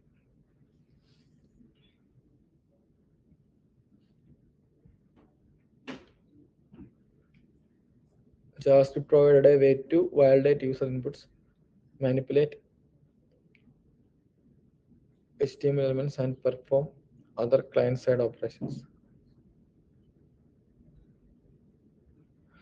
ഇപ്പൊ JavaScript വന്നതിന് ശേഷം ഒരുപാട് കാര്യങ്ങൾ, യൂസർ ഇൻപുട്ട്, യൂസർ ടൈപ്പ് ചെയ്യുന്ന കാര്യങ്ങളൊക്കെ വാലിഡേറ്റ് ചെയ്യാം, ഒരുപാട് കാര്യങ്ങൾ വന്നു. HTML എലമെന്റ്സിനെ നമുക്ക് നോക്കാം. അപ്പൊ കുറെ എന്ത് ചെയ്തു, കുറെ ഫീച്ചേഴ്സിന് എന്തെങ്കിലും ആഡായി. ഓക്കെ, അപ്പം അതുകൊണ്ട് തന്നെ ഇപ്പൊ യൂസർ എക്സ്പീരിയൻസ് മാറി. വെബ്സൈറ്റ് എന്നൊക്കെ പറഞ്ഞാൽ ചുമ്മാ കാണുന്നത് മാത്രമല്ല, ഇനി അങ്ങോട്ട് എന്ത് ചെയ്യാം, നമുക്ക് ഇന്ററാക്ട് ചെയ്യാം, പല കാര്യങ്ങൾ ചെയ്യാം. ഓക്കെ, ആ ഒരു ലെവലിലേക്ക് മാറി JavaScript വന്നതിന് ശേഷം. ഓക്കെ, ഇതാണ് ഇമ്പോർട്ടന്റ്, നിങ്ങൾ ശ്രദ്ധിച്ച് വെച്ച് നോക്കാം. ഓവർ ടൈം JavaScript ഭയങ്കരമായിട്ട് ഇവോൾവ് ചെയ്തു, ഒരുപാട് ക്യാപ്പബിലിറ്റീസ് വന്നു, അല്ലേ, പോപ്പുലാരിറ്റി കൂടി. It expanded to support server side development, mobile app development. അതായത് പിന്നീട് എന്ത് ചെയ്തു, നമുക്കിപ്പം ബ്രൗസറിൽ മാത്രം റൺ ചെയ്തുകൊണ്ടിരുന്ന ഒരു ലാംഗ്വേജ് ആയിരുന്നു JavaScript. പിന്നെ അങ്ങോട്ട് ഇത് ഭയങ്കര പോപ്പുലർ ആയപ്പോഴത്തേക്കും ഇതിനെ പല വേർഷൻസ് ആയി. അതായത് നിങ്ങൾക്ക് ഇനി ബ്രൗസറിൽ മാത്രമല്ല, നിങ്ങൾക്ക് എന്ത് ചെയ്യാം, ഒരു കമ്പ്യൂട്ടറിനകത്ത് ഡയറക്റ്റ് റൺ ചെയ്യാം, മൊബൈൽ ആപ്പ് ഡെവലപ്പ് ചെയ്യാം, അങ്ങനെ ഒരുപാട് ഡെസ്ക്ടോപ്പ് ആപ്ലിക്കേഷൻസ് റൺ ചെയ്യാം, ഒരുപാട് ഫീച്ചേഴ്സ് ആയി, ഒരുപാട് കാര്യങ്ങൾ ചെയ്യാൻ പറ്റും JavaScript. Today, JavaScript is one of the most widely used programming language, powering not only web development but also a broad range of applications across different platforms. അപ്പോൾ എന്താ, web development മാത്രമല്ല, പല സ്ഥലങ്ങളിൽ നമുക്ക് എന്ത് ചെയ്യാം, JavaScript കാണാം. ഒക്കെയാണല്ലോ. അപ്പോൾ മൊബൈൽ ഫോണിലാണെങ്കിലും നമുക്ക് JavaScript ചെയ്യാം, മൊബൈൽ ആപ്പ് വേണമെങ്കിൽ ബിൽഡ് ചെയ്യാം, ഡെസ്ക്ടോപ്പ് ആപ്ലിക്കേഷൻസ് ബിൽഡ് ചെയ്യാം, ഒക്കെയാണല്ലോ. പിന്നെ ഈ സ്മാർട്ട് AC, സ്മാർട്ട് TV ഇതിലെല്ലാം നമുക്ക് ചെയ്യാം, പ്രോഗ്രാം ചെയ്യാം JavaScript ഉപയോഗിച്ചിട്ട്. ഒക്കെയാണല്ലോ. അപ്പം ഇവിടെ കണ്ടോ Node.js എന്ന് കണ്ടോ. ഓക്കെ, സംഭവം എന്താ വെച്ചാൽ ഈ ബ്രൗസറിനകത്ത്, ഞാൻ പറഞ്ഞ ബ്രൗസറിനകത്ത് JavaScript എന്ന് പറഞ്ഞ കോഡ് റൺ ചെയ്യാന്ന് വെച്ചാൽ നിങ്ങൾ ഉദ്ദേശിക്കുക, JavaScript എഴുതിയ കോഡിനെ കൺവേർട്ട് ചെയ്ത് ബൈനറി ഫോർമാറ്റ് ആക്കി, കമ്പ്യൂട്ടറിന് മനസ്സിലാക്കുന്ന ഫോർമാറ്റ് ആക്കി ആരെ കൊണ്ട് ചെയ്യിക്കുക, പ്രൊസസ്സറെ കൊണ്ട് ചെയ്യുക. ഇത്രയും പരിപാടിയാണ് നമ്മൾ റൺ ചെയ്യാൻ ഉദ്ദേശിക്കുന്നത്. ഓക്കെ, അപ്പം ഇനിഷ്യലി നമ്മുടെ ബ്രൗസറിന് അകത്ത് മാത്രമേ ഇത് റൺ ചെയ്യാൻ പറ്റുള്ളായിരുന്നു. കാര്യം ബ്രൗസറിന് മാത്രമേ ആ ക്യാപ്പബിലിറ്റി ഉള്ളായിരുന്നു, ബ്രൗസറിന് മാത്രമേ അത് റൺ ചെയ്യാനുള്ള പ്രോഗ്രാം ഉള്ളായിരുന്നു. ഓക്കെ, അപ്പം മോസില്ല ഫയർഫോക്സിന്റെ ആ ഒരു റൺ ചെയ്യുന്ന പ്രോഗ്രാമിന് പറഞ്ഞവരാണ് സ്പൈഡർ മങ്കി. പിന്നെ ഗൂഗിൾ വന്നു, ഗൂഗിൾ വന്നപ്പോൾ ഗൂഗിൾ അവരുടെ വേർഷൻ കൊണ്ടുവന്നു, അതിന് പറഞ്ഞവരാണ് V8 engine. Okay, V8 engine എന്ന് പറഞ്ഞ ഒരു പ്രോഗ്രാം നമ്മുടെ എല്ലാവരുടെയും ബ്രൗസറിലുണ്ട്, എല്ലാവരുടെയും ഗൂഗിൾ ബ്രൗസറിലുണ്ട്. മോസില്ല ആണെങ്കിൽ അവിടെ സ്പൈഡർ മങ്കി ഉണ്ട്, അങ്ങനെ എഡ്ജിലാണെങ്കിൽ വേറെ. ഇതാണല്ലോ. അപ്പം ക്രോമിന്റെ V8 എഞ്ചിനാണ് എന്ത് ചെയ്യുന്നത്, നമ്മുടെ ക്രോമിൽ കാണുന്ന JavaScript ഫുള്ള് വർക്ക് ചെയ്യുന്നത്. ഓക്കെ ആണല്ലോ. ക്രോമിനകത്ത് ഇപ്പം ഈ കേസ് തന്നെ ഞാൻ ഇവിടെ എസ്കേപ്പ് അടിക്കുന്നു, ബാക്ക് വേണ്ട, ഇതൊരു വെബ്സൈറ്റാണ്. ഞാൻ എസ്കേപ്പ് എന്ന് പറഞ്ഞ കീ നോക്കിയപ്പോഴത്തേക്കും ബാക്ക് പോയി, ഇത് ക്ലിക്ക് ചെയ്താൽ വേറൊരു പേജിലേക്ക്. അങ്ങനെ കുറെ സംഭവങ്ങളുണ്ട് ഇതിനകത്ത്. ഇവിടെ വന്നിട്ട് ഈ ബട്ടൺ പ്രസന്റ് ചെയ്യുന്നു, പ്രസന്റ് ഇത് വലുതാവുന്നു. ഇതെല്ലാം ജാവാസ്ക്രിപ്റ്റാണ്, ഇല്ലെങ്കിൽ നമുക്ക് ചെയ്യാൻ പറ്റില്ല. ഓക്കെ ആണല്ലോ. അപ്പം ഇതെല്ലാം നടക്കുന്നത് ആ V8 എഞ്ചിനാണ് അതെല്ലാം എക്സിക്യൂട്ട് ചെയ്യുന്ന ആള്. ഓക്കെ ആണല്ലോ. അപ്പൊ ബ്രൗസറിനകത്ത് ക്രോമാണല്ലോ ബ്രൗസർ, ഗൂഗിളിന്റെ ബ്രൗസർ ആണല്ലോ ക്രോം. അപ്പം അതിന്റെ V8 എഞ്ചിൻ. ഓക്കെ, അപ്പം അത്രയും നാളും നമുക്ക് ബ്രൗസറിനകത്ത് മാത്രമേ ജാവാസ്ക്രിപ്റ്റ് റൺ ചെയ്യാൻ പറ്റുള്ളായിരുന്നു. ഓക്കെ, ബ്രൗസറിന് പുറത്തേക്ക് പറ്റില്ല. അപ്പം ഈ ഗൂഗിളിന്റെ V8 എഞ്ചിൻ എന്ന് പറഞ്ഞ ആ ഒരു പ്രോഗ്രാം ഉണ്ടല്ലോ, അത് ഓപ്പൺ സോഴ്സ് ആയിരുന്നു. ഓപ്പൺ സോഴ്സ് എന്ന് വെച്ച് കഴിഞ്ഞാൽ ആർക്ക് വേണമെങ്കിലും ഈ കോഡ് കയറി കാണാം. ഈ കോഡിന്റെ ഫുൾ കോഡ് ഉണ്ടല്ലോ, അത് നെറ്റിൽ അവൈലബിൾ ആയിരിക്കും. ആർക്ക് വേണമെങ്കിലും കാണാം, ആർക്ക് വേണമെങ്കിലും ഒരു കോപ്പി എടുക്കാം, ഈ കോപ്പിയെ മോഡിഫൈ ചെയ്യാം, എന്നിട്ട് വേറൊരു പ്രോഗ്രാം ആക്കാം വേണമെങ്കിൽ കോപ്പിയെ. മനസ്സിലായി? അതാണ് ഓപ്പൺ സോഴ്സ് പ്രോഗ്രാംസ് എന്ന് പറഞ്ഞാൽ. അപ്പൊ ആർക്ക് വേണമെങ്കിലും അത് ചെയ്യാം. പക്ഷെ നമ്മുടെ വിൻഡോസ് ഒന്നും ഓപ്പൺ സോഴ്സ് അല്ല, ലൈസൻസ്ഡ്. ഇപ്പൊ നമുക്ക് പറ്റത്തില്ല. ഇപ്പൊ വിൻഡോസിന്റെ ഒരു കോപ്പി എടുത്ത് വേറെ യൂസ് ചെയ്ത് കഴിഞ്ഞാൽ കേസല്ലേ, അവർ കണ്ടുപിടിച്ച് കഴിഞ്ഞാൽ അത് പ്രശ്നമാണ്. ഓക്കെ, പക്ഷെ ഇതങ്ങനെയല്ല, ഇത് ഓപ്പൺ സോഴ്സ് ആയിരുന്നു. അപ്പൊ അതുകൊണ്ട് തന്നെ ആൾ പേര് പറഞ്ഞു, ഒരു പുള്ളി, നിങ്ങൾ നോക്കിയാൽ മതി, നോക്കിയാൽ കാണാൻ പറ്റും. അപ്പൊ ഒരു പുള്ളി എന്താ വെച്ചാൽ പുള്ളിയുടെ ടീമോട് ചേർന്നിട്ട് ഈ V8 എഞ്ചിന്റെ ഒരു കോഡ് കോപ്പി എടുത്തു, എന്നിട്ട് അത് വെച്ചിട്ട് ബിൽഡ് ചെയ്തേക്കുന്ന ഒരു പ്രോഗ്രാമാണ് Node.js. ഓക്കെ, അപ്പൊ ഈ Node.js എന്ന് പറഞ്ഞ പ്രോഗ്രാം ഈ V8 എഞ്ചിൻ വെച്ചിട്ട് അവർ ബിൽഡ് ചെയ്തു. അപ്പൊ സംഭവം വെച്ചാൽ ഈ Node.js എന്ന് പറഞ്ഞ പ്രോഗ്രാം നമ്മുടെ കമ്പ്യൂട്ടറിൽ ഒരു ആപ്ലിക്കേഷൻ ആയിട്ട് നമുക്ക് ഇൻസ്റ്റാൾ ചെയ്യാം. ഓക്കെ, നമ്മുടെ കമ്പ്യൂട്ടറിലേക്ക് ഒരു ആപ്ലിക്കേഷൻ ആയിട്ട് നമ്മൾ ഇൻസ്റ്റാൾ ചെയ്ത് കഴിഞ്ഞാൽ ഇനി നമുക്ക് കമ്പ്യൂട്ടറിനകത്ത് ബ്രൗസറിന്റെ സഹായം ഇല്ലാതെ .js ഫയലുകൾ എഴുതാം. ഓക്കെ, .html എന്ന് പറഞ്ഞ പോലെ .js, അതായത് ആ ഫയലിനകത്ത് ജാവാസ്ക്രിപ്റ്റിന്റെ കോഡ് എഴുതാം. നമുക്കത് ഡയറക്റ്റ് നോഡ് വെച്ചിട്ട് റൺ ചെയ്യാം. മനസ്സിലായി? അപ്പൊ നോഡ് എന്ത് ചെയ്തോളും, ആ ഫയലിനകത്തുള്ള ആ ജാവാസ്ക്രിപ്റ്റ് കോഡിനെ കൺവേർട്ട് ചെയ്ത് ബൈനറി ആക്കി നമ്മുടെ പ്രോസസ്സിനെ കൊണ്ട് ചെയ്യിപ്പിച്ച് നമുക്ക് റിസൾട്ട് തരും. ബ്രൗസറിന്റെ ആവശ്യമില്ല, ബ്രൗസറിന് വരെ നോഡ്, അങ്ങനെ നമുക്ക് ചെയ്യാം. ഓക്കെ, അപ്പൊ അതുകൊണ്ട് തന്നെ ഫ്രണ്ട് എൻഡ് ഫുള്ള് നമ്മുടെ ബ്രൗസറിനായിരിക്കും ചെയ്യാം. ബാക്ക് എൻഡും കൂടെ നമുക്ക് ചെയ്യാൻ പറ്റി. കാര്യം ബാക്ക് എൻഡ് വർക്ക് ചെയ്യുന്ന ഫുള്ള് കമ്പ്യൂട്ടറിനകത്ത് നടണം. അപ്പൊ ബാക്ക് എൻഡ് കൂടെ നമുക്ക് ബിൽഡ് ചെയ്യാൻ പറ്റി ജാവാസ്ക്രിപ്റ്റ് ഉപയോഗിച്ചിട്ട്. ഓക്കെ, അതാണ് നോഡ്. അപ്പൊ അതിനു വേണ്ടിയുള്ള ആപ്ലിക്കേഷൻ ആണ് ഇന്നലെ നിങ്ങൾ ഇൻസ്റ്റാൾ ചെയ്തേക്കുന്നത്, Node.js എന്ന് പറഞ്ഞത്. അപ്പൊ നിങ്ങളുടെ കമ്പ്യൂട്ടറിൽ എല്ലാം അത് ഇൻസ്റ്റാൾ ആയിട്ടുണ്ട്. എന്തോ വെബും ചെയ്യാം, രണ്ടും ചെയ്യാം, ഫ്രണ്ടും ചെയ്യാം, ബാക്കും ചെയ്യാം. രണ്ടും നമ്മൾ ചെയ്യും. നമ്മൾ ഫ്രണ്ട് എൻഡും ബാക്കും ചെയ്യുന്നില്ലേ? നമ്മൾ ചെയ്യുന്ന ഫ്രണ്ട് എൻഡിലുള്ള ജാവാസ്ക്രിപ്റ്റ് എല്ലാം നമ്മളിപ്പോ ചെയ്യാൻ പോകുന്ന എല്ലാം ഫ്രണ്ട് എൻഡ് അല്ല. ഇപ്പൊ നമ്മൾ ചെയ്യാൻ പോകുന്ന ജാവാസ്ക്രിപ്റ്റ് പഠിക്കാൻ പോവാം. അത് നമ്മൾ നമ്മുടെ കമ്പ്യൂട്ടറിൽ ഡയറക്റ്റ് റൺ ചെയ്യാം. ഓക്കെ ആണല്ലോ. കുറച്ച് കാലത്ത് ഫ്രണ്ട് എൻഡ് മാറ്റി വെച്ചേക്കാം, ഡയറക്റ്റ് നമ്മുടെ കമ്പ്യൂട്ടറിൽ ജാവാസ്ക്രിപ്റ്റ് റൺ ചെയ്യാം. അപ്പൊ ഡയറക്റ്റ് കമ്പ്യൂട്ടറിനകത്ത് ജാവാസ്ക്രിപ്റ്റ് റൺ ചെയ്യണമെങ്കിൽ നിനക്ക് എന്ത് വേണം? Node.js വേണം. ബ്രൗസറിലെല്ലാം റൺ ചെയ്യാം. നമ്മൾ ബ്രൗസർ റൺ ചെയ്യുകയാണെങ്കിൽ അതെല്ലാം ബ്രൗസറിന്റെ V8 എഞ്ചിനോ അല്ലെങ്കിൽ അതൊക്കെ നോക്കിക്കോളും. രണ്ടിലും നമ്മൾ ചെയ്യും. ഫ്രണ്ട് എൻഡ് മാത്രമേ നിനക്ക് അവിടെ ചെയ്യാൻ പറ്റുള്ളൂ. ബാക്ക് എൻഡ് ആണെങ്കിൽ നിനക്ക് എന്ത് വേണം? രണ്ടും വേണം നമുക്ക്, അതാണ് ഉദ്ദേശം. നോഡ് വേണം. ഓക്കെ ആണല്ലോ. ഇത്ര മനസ്സിലായി പറഞ്ഞേ? ശ്രദ്ധിക്കുന്നുണ്ടായിരുന്നോ? ഓക്കെ, അടുത്ത നോഡ്. അപ്പൊ നമ്മൾ Node.js ഇൻസ്റ്റാൾ ചെയ്യല്ലോ എല്ലാവരും, ചെയ്യല്ലേ? Second.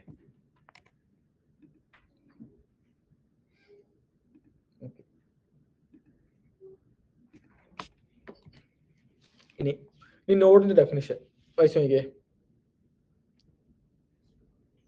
It's a runtime environment that allows you to run JavaScript code on the server side out of web browser. പറഞ്ഞു തന്നെ. അതായത് ഇവിടെ റൺ ടൈം എൻവയോൺമെന്റ് പറഞ്ഞ കാര്യം എന്താ വെച്ചാൽ ജാവാസ്ക്രിപ്റ്റ് റൺ ചെയ്യാൻ വേണ്ടിയുള്ള ഒരു എൻവയോൺമെന്റ് ഇത് ക്രിയേറ്റ് ചെയ്യും, എന്നിട്ട് റൺ ചെയ്യും. അപ്പൊ നിങ്ങൾ ഇപ്പൊ ഒരു ഇന്റർവ്യൂവിന് പോകുമ്പോൾ ഇതെല്ലാം പഠിച്ചു വെച്ചിട്ട് പോവാം. ഇപ്പം ഡെഫിനിഷൻ കാര്യം എന്താ വെച്ചാൽ ഇപ്പൊ നിങ്ങളുടെ അടുത്ത് ഇപ്പൊ എന്താണ് നോടെന്ന് ചോദിച്ചാൽ പെട്ടെന്ന് നിങ്ങൾക്ക് പറയാൻ ഒരു ഉത്തരം കിട്ടില്ല, ഇല്ലേ? പെട്ടെന്ന് ഇങ്ങനെ കിട്ടില്ല. അപ്പൊ നമ്മളിത് ഇത് പഠിച്ചു വെച്ചാൽ ഓക്കെ പെട്ടെന്ന് വരും. നമ്മളിപ്പോ ഒരു സാധനമൊക്കെ നമുക്ക് പെട്ടെന്ന് പറയാവുന്ന രീതിയിൽ പഠിച്ചു വെക്കാം. നിങ്ങൾക്ക് അറിയായിരിക്കും, നിങ്ങൾ കുറച്ച് കഴിയുമ്പോൾ നോടുന്ന, പക്ഷെ പെട്ടെന്ന് നിങ്ങൾ ചോദിക്കുമ്പോൾ നിങ്ങൾക്ക് പറയാൻ ഡെഫിനിഷൻ വേണം. അപ്പൊ ആ ഡെഫിനിഷൻ പറയുന്ന ടൈം കൊണ്ട് നിങ്ങൾക്ക് ബാക്കിയുള്ളത് ആലോചിച്ചെടുക്കാം. അപ്പൊ എല്ലാത്തിനും ഡെഫിനിഷൻ മനസ്സിലാക്കി വെക്കാം. ജാവാസ്ക്രിപ്റ്റ് എന്താണെന്ന് വെച്ചാൽ എന്ത് പറയാം? പ്രോഗ്രാമിംഗ് ലാംഗ്വേജ് ആണെന്ന് പറയാം. നോഡ് എന്താണെന്ന് വെച്ചാൽ എന്താ പറയും? അപ്പം അത് ചിലപ്പോൾ ഇംഗ്ലീഷ് ആണെങ്കിൽ നിങ്ങൾ എന്ത് ചെയ്യും? പെട്ടെന്ന് പറയണമല്ലോ, അപ്പോൾ ഡെഫിനിഷൻ നോട്ടി വെക്കാം. Run time environment for JavaScript. അപ്പൊ ഒരു കൂടുതൽ ഉപയോഗിക്കുമ്പോൾ പറയാം ജാവാസ്ക്രിപ്റ്റിന്റെ കോഡിനെ എഴുതുന്ന സാധനത്തെ കൺവേർട്ട് ചെയ്ത് ബൈനറി ആക്കി മാറ്റിയിട്ട് ചെയ്യുന്നു. ഓക്കെ, അടുത്ത question. It provides A platform for building scalable and efficient server side applications using JavaScript. Scalable എന്ന് വെച്ചാൽ നമുക്ക് ചെറിയൊരു ആപ്ലിക്കേഷൻ ബിൽഡ് ചെയ്തു എത്ര വലുത് വേണമെങ്കിലും ആക്കാം, ആഡ് ഓൺ ചെയ്ത് പോകാം. പിന്നെ അതുപോലെ എഫിഷ്യന്റ്, അതറിയാലോ, നല്ല എഫിഷ്യന്റ് ആയിട്ട് ഇപ്പൊ നമുക്ക് നമ്മളുടെ കോഡ് ചെയ്ത് കഴിഞ്ഞാൽ എന്ത് ചെയ്യും? ഒരുപാട് റാം ഒന്നും ഉപയോഗിക്കാതെ ഇല്ലേ, വേണ്ട സാധനം പെർഫെക്റ്റ് ആയിട്ട് റൺ ചെയ്യും. അങ്ങനെയൊക്കെ നമുക്ക് എന്ത് ചെയ്യാൻ പറ്റും? അങ്ങനത്തെ സർവർ സൈഡ് ആപ്ലിക്കേഷൻസ് അത് ബാക്ക് ആയിട്ട് നമുക്ക് ബിൽഡ് ചെയ്യാൻ പറ്റും. ഓക്കെ, വിശ്വാസം നമ്മൾ ചെയ്തല്ലോ അത്. ഓക്കെ, ഫസ്റ്റ് പ്രോഗ്രാം ചെയ്യാം. ഓക്കെ, അപ്പൊ അതിനായിട്ട് നിങ്ങൾ ചെയ്യേണ്ട ഒരു വെച്ചാൽ HTML ഫോൾഡർ അല്ലേ, അതിന്റെ അപ്പുറത്ത് പുതിയൊരു ഫോൾഡർ ക്രിയേറ്റ് ചെയ്യാം, JS. എന്നിട്ട് JS എന്ന് പറഞ്ഞ ഫോൾഡർ എന്ത് ചെയ്യുക, VS Code ഓപ്പൺ ചെയ്യാം.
അഥവാ നമുക്ക് എന്തെങ്കിലും പ്രോബ്ലം വന്നാലേ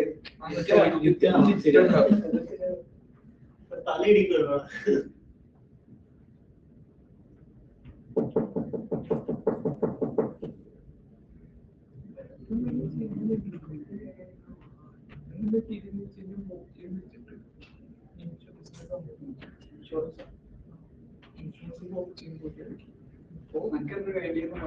ഓരോ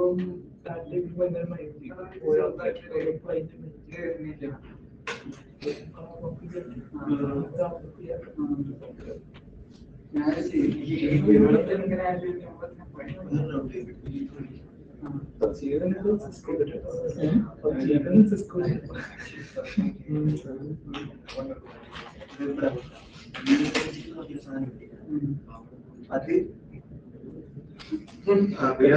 നമുക്കറിയാമോ?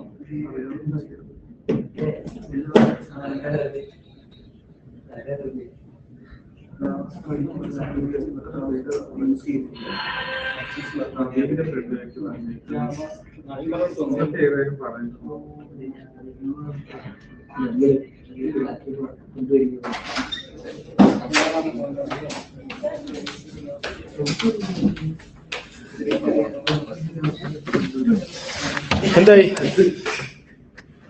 ക്ലിയർ ചെയ്തോ? ഓക്കെ, ഫസ്റ്റ് പ്രോഗ്രാം ചെയ്യാം. ഓക്കെ ആണല്ലോ? അപ്പൊ അതിന് മുമ്പായിട്ട് ഈ ടെർമിനൽ എന്ന് പറഞ്ഞാൽ എന്താ? ടെർമിനൽ കമാൻഡ് പ്രോംപ്റ്റ് ടെർമിനൽ എന്ന് പറഞ്ഞാൽ എന്താ?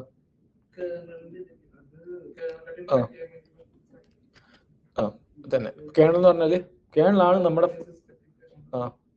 അതായത് നമ്മള് ഇന്ററാക്ട് ചെയ്യാൻ വേണ്ടി നമ്മൾ ഉപയോഗിക്കുന്ന സാധനമാണ് കേണൽ. അപ്പം ഇപ്പൊ നമ്മൾ ഈ കാണുന്ന സാധനം ഉണ്ടല്ലോ, ഇതിന് പറഞ്ഞ എന്താ? User interface. ഡെസ്ക്ടോപ്പ് ആണ് യൂസർ ഇന്റർഫേസ് അല്ലേ? നമ്മുടെ കമ്പ്യൂട്ടറിനകത്ത് എന്തുണ്ട്? ഹാർഡ് ഡിസ്ക് ഉണ്ട്, അല്ലെങ്കിൽ SSD ഉണ്ട്. SSDക്ക് അത് കുറെ ഡേറ്റ ഉണ്ട്. അപ്പൊ അത് എന്ത് ചെയ്തേക്കാണ്? നമുക്ക് കുറച്ച് ഫാൻസി ആയിട്ട് നമുക്ക് പെട്ടെന്ന് ഇന്ററാക്ട് ചെയ്യാൻ പറ്റുന്ന രീതിയിൽ കാണിച്ചേക്കാണ് ഇത്. അതുകൊണ്ടാണ് നമ്മളിപ്പോൾ ഒരു ഫോൾഡർ ഒക്കെ ഒരു ഐക്കൺ പോലെ ഫോൾഡർ കാണുന്നു അല്ലെ? ഇത് നമ്മുടെ കമ്പ്യൂട്ടറിനകത്തുള്ള SSD-കത്തോ അല്ലെങ്കിൽ ഹാർഡ് ഡിസ്കിനകത്തോ ഉള്ള മെമ്മറിയിലുള്ള ഡേറ്റ ആണ് ഇതല്ല, അതിനകത്തുള്ള പാർട്ടുകളാണല്ല. അപ്പം നമ്മൾ അതിങ്ങനെ കാണുന്നു. അപ്പം നമുക്ക് ഇങ്ങനെ ഇന്ററാക്ട് ചെയ്യാം. ആ രീതിയിൽ അവർ എന്ത് ചെയ്തിട്ടുണ്ട്? ആ യൂസർ ഇന്റർഫേസ് ബിൽഡ് ചെയ്തിട്ടുണ്ട്. അതല്ലെങ്കിൽ നമുക്ക് എന്ത് ചെയ്യാം? നമുക്ക് പ്രോഗ്രാം ചെയ്തും ഇതുമായിട്ട് ഇന്ററാക്ട് ചെയ്യാം, നമ്മുടെ ഹാർഡ് ഡിസ്കുമായിട്ടൊക്കെ. അതിനുവേണ്ടിയാണ് നമ്മൾ ഈ ടെർമിനൽ ഉപയോഗിക്കുന്നത്. അതായത് നമ്മൾ ഈ മൗസ് പോയിന്റർ വെച്ചിട്ട് പോയിട്ട് എല്ലായിടത്തും പോയിട്ട് ആക്സസ് ചെയ്യുന്നത് കാണുകയും ചെയ്യുന്ന പോലെ തന്നെ നമുക്ക് എന്ത് ചെയ്യാം? ഇവിടെയും ഇത് വെച്ച് നമുക്ക് ചെയ്യാം. പണ്ട് കാലത്ത് ഈ യൂസർ ഇന്റർഫേസ് ഇല്ലായിരുന്നു. ആ സമയത്ത് ഇത് ഇങ്ങനെ ഇരിക്കും കമ്പ്യൂട്ടർ. ഇവിടെയാണ് നമ്മൾ ഓരോന്നും ടൈപ്പ് ആണ് എല്ലാം ചെയ്യുന്നത്. ഇപ്പോൾ എക്സാമ്പിൾ ഞാൻ കാണിച്ചുതരാം. ഓക്കെ, അപ്പോൾ ഇതിനകത്ത് എന്തുണ്ട്? നമ്മളിത് ഓപ്പൺ ചെയ്യുമ്പോൾ നമ്മുടെ കമ്പ്യൂട്ടറിന് ഒരു റൂട്ട് ഫോൾഡർ കാണും, ഒരു മെയിൻ ഫോൾഡർ. അതിനകത്താണ് എല്ലാം കിടക്കുക. നമ്മൾ സാറിന് ഓപ്പൺ ചെയ്യുമ്പോൾ ഡെസ്ക്ടോപ്പിലേക്കാണ് വരിക.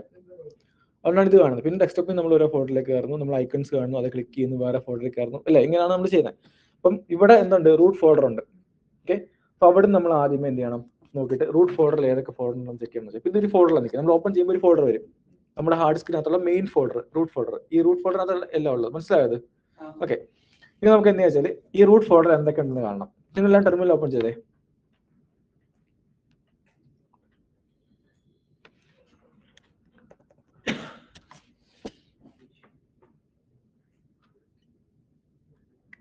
ചെയ്തോ?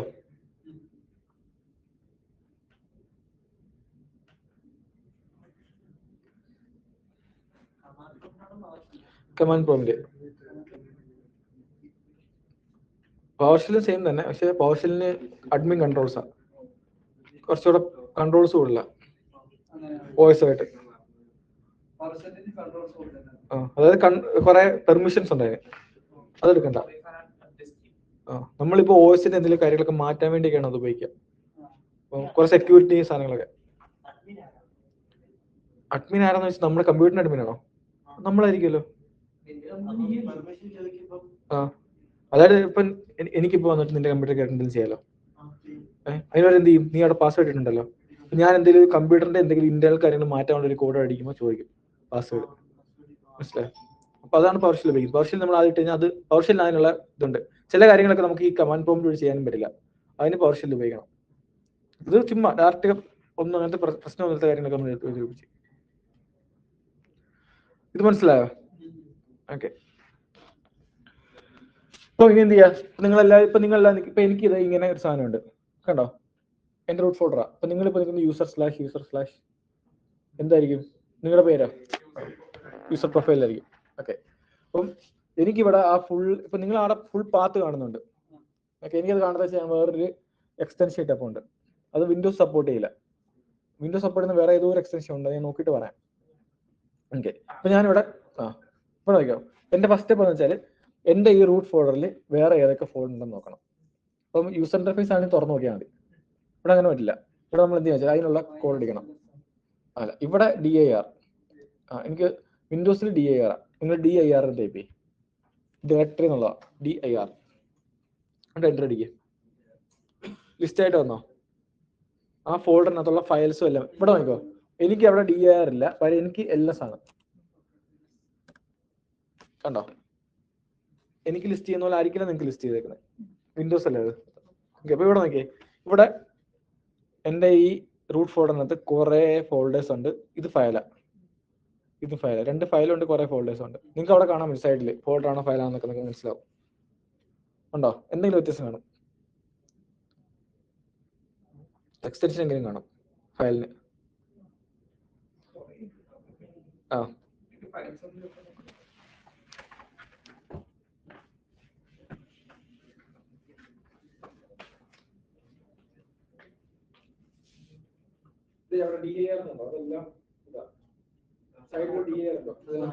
ഡയറക്ടറി എന്നാണ് ഇതിനകത്ത് ഫോൾഡർ എന്ന് പറയാം. ഡയറക്ടറി ആണല്ലോ. ഓക്കെ, ഇനി എന്റെ ആവശ്യം വെച്ചാൽ ഈ റൂട്ട് ഫോൾഡറിനകത്തുള്ള ഡെസ്ക്ടോപ്പിലോട്ട് കയറണം. നിങ്ങൾക്ക് അവിടെ ഡെസ്ക്ടോപ്പ് കാണിക്കുന്നുണ്ട് എല്ലാവർക്കും?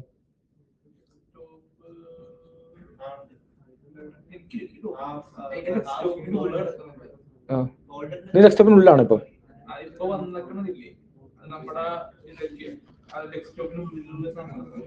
ഡെസ്ക്ടോപ്പ് ഉണ്ടെന്ന് നോക്കിയാ നീ ഒന്ന്.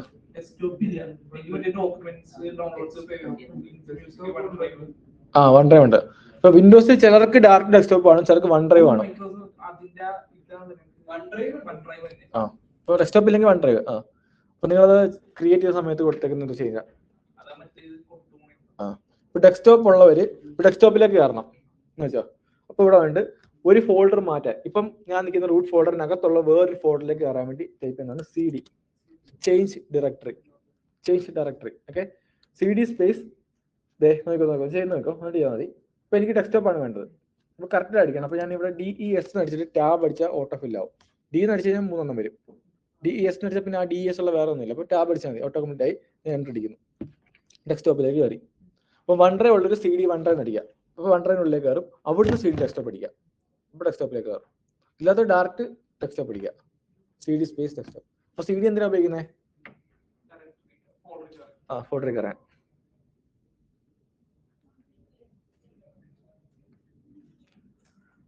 നമ്മുടെ കറണ്ട് ഫോൾഡർ ഏതാണോ അതിനുള്ളിലുള്ള ഫോൾഡറിലേക്ക് കയറാൻ പറ്റും.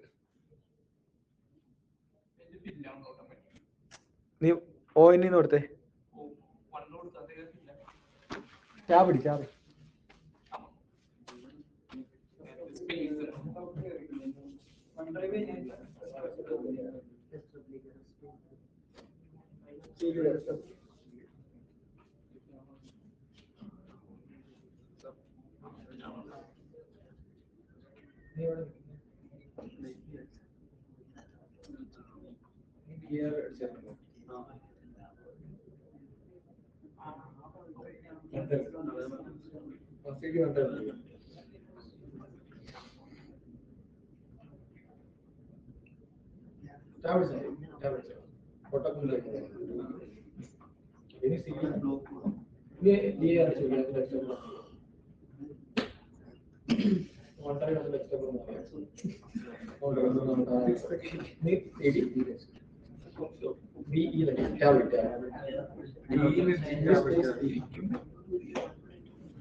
ഹലോ, എല്ലാവർക്കും ആയല്ലോ? ഓക്കെ, ഇപ്പോൾ ഡെസ്ക്ടോപ്പിൽ കയറി. ഇനി എനിക്ക് ഡെസ്ക്ടോപ്പിനകത്താണ് എൻ്റെ ഈ TMZ എന്ന് പറഞ്ഞ ഫോൾഡർ. അതിലേക്ക് ഇറങ്ങി എന്ത് ചെയ്യാം? CD TMZ. ഓക്കെ, ഇനി അതിനകത്താണ് എൻ്റെ നമ്മുടെ മെയിൻ ടൂൾ ഉള്ളത്. CD tool. ഓക്കെ, ഇനി മെയിൻ ടൂളിനകത്ത് JS ഫോൾഡർ. അപ്പൊ എന്ത് ചെയ്യാം? CD JS. ഞാൻ JS ഫോൾഡറിലേക്ക് വന്നു. ഓക്കെ, നിങ്ങൾക്ക് ഇങ്ങനെ ചെയ്യാം, പക്ഷെ ഒരു എളുപ്പ വഴിയുണ്ട്. എന്താ വെച്ചാൽ നിങ്ങൾ JS ഫോൾഡർ ഓപ്പൺ ചെയ്യുക ആദ്യമേ. VS കോഡിലല്ല, ഓപ്പൺ ചെയ്യാം. CMD അല്ല, പാത്ത് നോക്കണ്ട, അതൊന്നും വേണ്ട. അതിൽ എളുപ്പമുണ്ട്. ഓപ്പൺ ചെയ്തോ ഫോൾഡർ? JS ഫോൾഡർ എല്ലാവർക്കും ഓപ്പൺ ആണോ? മുകളിൽ പാത്തുള്ളൊരു അഡ്രസ് ബാർ ഇല്ലേ? ആ, അതന്നെ. അവിടെ ജസ്റ്റ് ഒന്ന് ക്ലിക്ക് ചെയ്യുക. അപ്പൊ അത് ഫുള്ള് സെലക്ട് ആവും. സെലക്ട് ആയോ? ഇനി അവിടെ CMD ടൈപ്പ് ചെയ്യും. ആ, അതായത് അവിടെ ഉള്ള അല്ലല്ല, ആ പാത്ത് ഫുള്ള് റീപ്ലേസ് ചെയ്തിട്ട് CMD. എൻ്റർ അടിക്കേ. ഇപ്പൊ നോക്കിയേ, പാത്ത് നോക്കിയേ, എവിടെ ഓപ്പൺ ആയിരിക്കുന്നേ? ജേസ് ഫോൾഡർ അല്ലേ?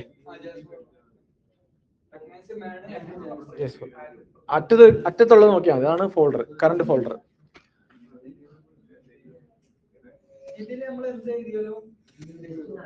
ഏതാ?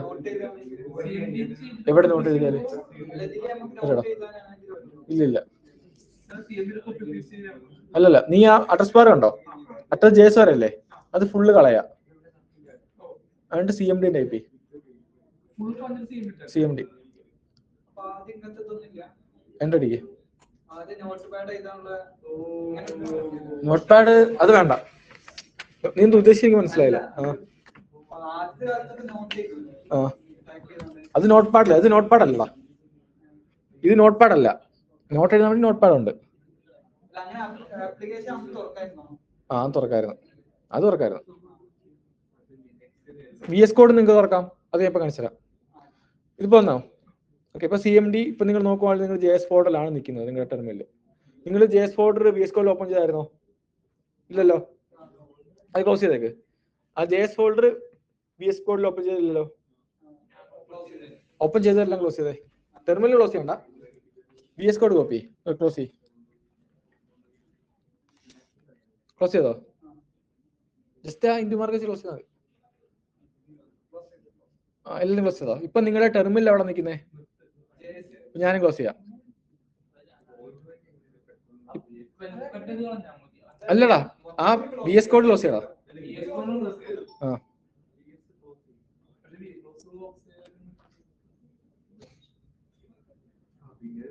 VS കോഡ് ആപ്ലിക്കേഷൻ നീ ക്ലോസ് ചെയ്യാം, അത്രേ ഉള്ളൂ.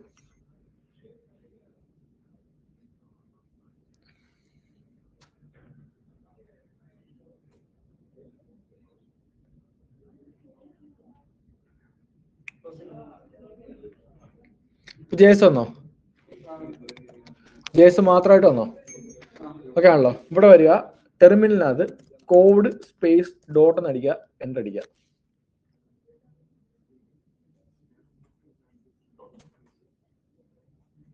VS കോഡ് ഓപ്പൺ ആയില്ല. ആ ഫോൾഡറിൽ നമ്മൾ ഏത് ഫോൾഡറിലാണോ ഇപ്പൊ നിൽക്കുന്നത്, ടെർമിനലിൽ നിൽക്കുന്നത്, ആ ഫോൾഡറിൽ VS കോഡ് ഓപ്പൺ ആവും. ഇതൊരു ഷോർട്ട് കട്ടാ. ഇപ്പൊ കമാൻഡ് പ്രോംപ്റ്റ് ഓപ്പൺ ചെയ്യാൻ വേണ്ടി ടെർമിനൽ ആ അഡ്രസ് ബാറിൽ പോവാ, CMD ടൈപ്പ് എൻ്റർ അടിക്കുക. ഇനി VS കോഡ് ഓപ്പൺ ചെയ്യണമെങ്കിൽ എന്ത് ചെയ്യാം? Code space dot. അപ്പൊ നമ്മൾ ഏത് ഫോൾഡറിലാണോ ഇവിടെ നിൽക്കുന്നത്, അതായത് ടെർമിനലിൽ നിൽക്കുന്നത്, ആ ഫോൾഡറിൽ VS കോഡ് ഓപ്പൺ ആവും.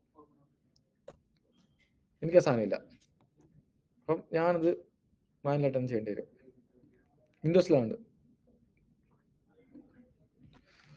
ഓക്കെ, ഇത് വന്നല്ലോ. അപ്പൊ ടെർമിനൽ മനസ്സിലായല്ലോ. ഓക്കെ, വേറെ കാര്യങ്ങൾ ടെർമിനൽ ചെയ്യാം. ഇപ്പൊ നമുക്ക് വേണമെങ്കിൽ കുറെ കോഡ് ഉണ്ട്, നമ്മൾ ഇനി അത് നോടൊക്കെ പഠിക്കും. ഇപ്പൊ ഞാൻ CD ഡെസ്ക്ടോപ്പ് ഇപ്പൊ അറിയേണ്ട കാര്യങ്ങൾ മാത്രം ജസ്റ്റ് പറയാം. ഡെസ്ക്ടോപ്പിൽ കയറി CD TMS കയറി. ഇപ്പൊ ഞാൻ അവിടെ നിൽക്കുന്നേ TMSനകത്ത്. എനിക്ക് വേണമെങ്കിൽ ബാക്ക് പോവാം, അത് ഡെസ്ക്ടോപ്പിൽ തിരിച്ചു പോവാം. CD സ്പേസ് ഡോട്ട് ഡോട്ട് എന്ന് അടിച്ചാൽ മതി. കണ്ടോ? CD സ്പേസ് ഡോട്ട് ഡോട്ട് അടിക്കുമ്പോൾ ഞാൻ തിരിച്ചു പോകും. മനസ്സിലായോ? ഇതുകൊണ്ട് ഓക്കെ. അപ്പൊ അത് ജസ്റ്റ് ഓർത്താൽ മതി. ബട്ട് ടെർമിനൽ കളയണ്ട, ടെർമിനൽ നിങ്ങൾ JS ഫോൾഡർ തന്നെ ഓപ്പൺ ചെയ്യാം. ഓക്കെ ആണല്ലോ. എനിക്ക് ഇങ്ങനെയും പോകാം കേട്ടോ, ഫുൾ പാത്ത് ഒന്ന് ചടിക്കാം.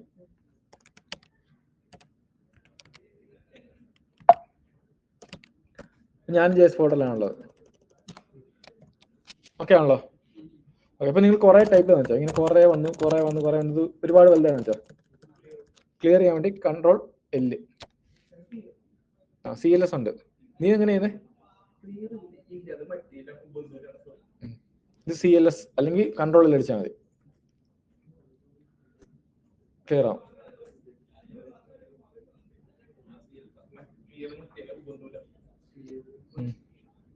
ഉബുണ്ടുവിലും Ctrl L അടിച്ചാലും മതി.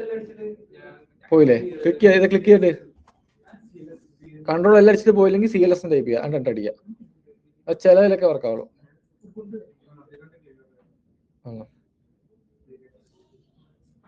CLR CLEAR അല്ലേ? അല്ല, ആദ്യം Ctrl L വർക്ക് ചെയ്യുന്നതാണ് എനിക്ക് തോന്നുന്നത്. ഞാൻ ഉപയോഗിച്ച സമയത്ത്. ഓക്കെ, നമുക്ക് ബാക്കി നോക്കാം.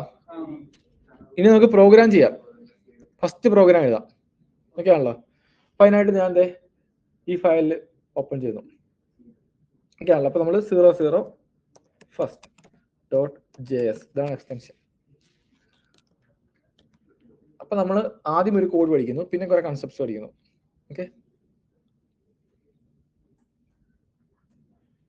അപ്പൊ നമ്മൾ ആദ്യം ചെയ്യാൻ പോകുന്നത് എന്താ വെച്ചാല് ടെർമിനലിലേക്ക് നമുക്ക് എന്ത് ചെയ്യണം, ഒരു വാല്യൂ പ്രിന്റ് ചെയ്യണം.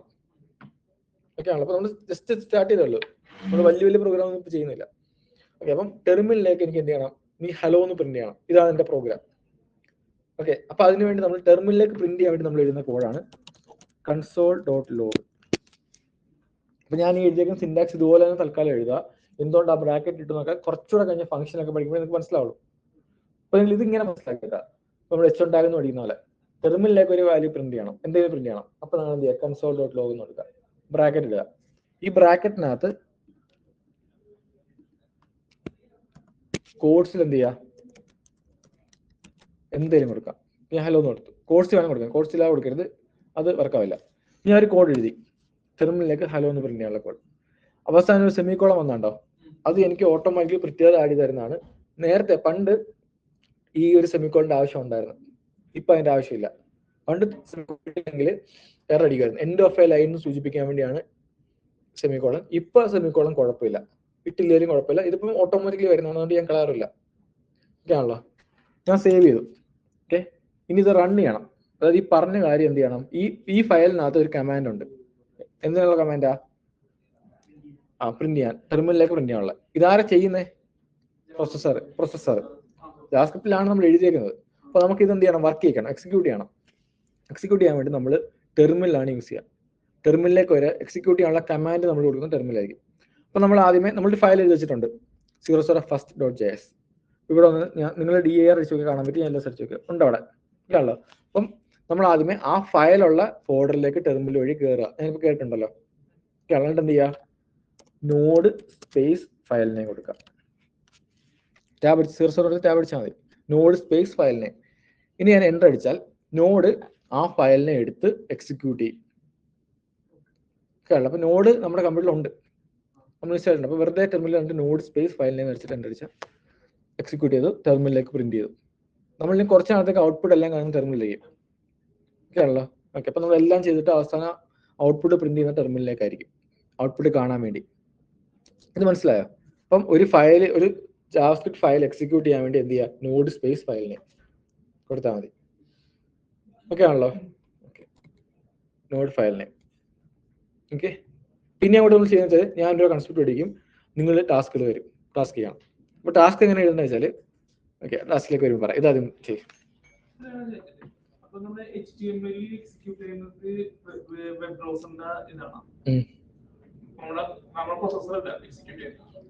എടാ വെബ് ബ്രൗസറിലാണ് ഇത്, വെബ് ബ്രൗസറിലുള്ള കോഡാണ് വർക്ക് ചെയ്യുക. പക്ഷെ അത് ബ്രൗസർ തന്നെയാണ്, അതെല്ലാം വർക്ക് ചെയ്യുന്ന ബ്രൗസർ തന്നെയാണ്.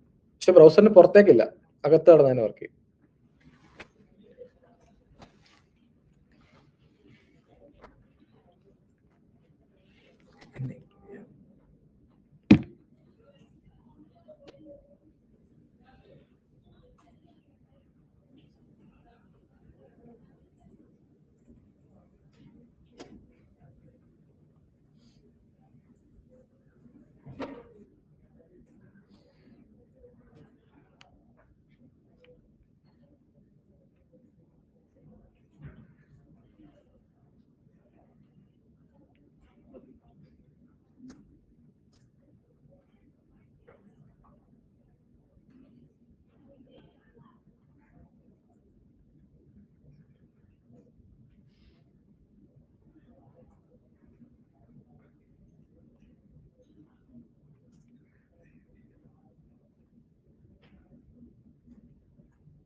ചെയ്തോ?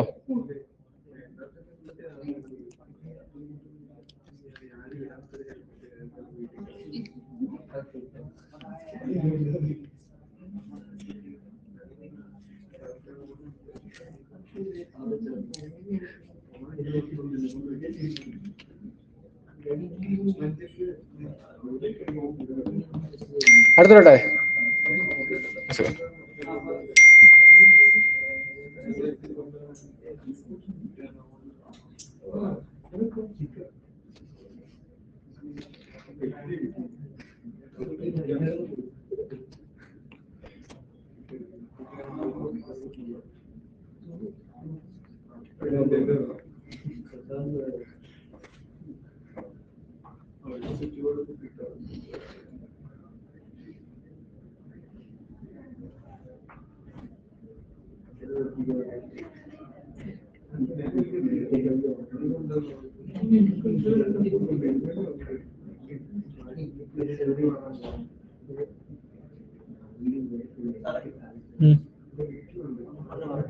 എന്തുവാ? ജാവാസ്ക്രിപ്റ്റിന്റെ കോഡാണ് നമ്മൾ എഴുതുന്നത്. പ്രോഗ്രാമിംഗ് ലാംഗ്വേജ് ജാവാസ്ക്രിപ്റ്റ് എന്ന് പറയുന്നത്.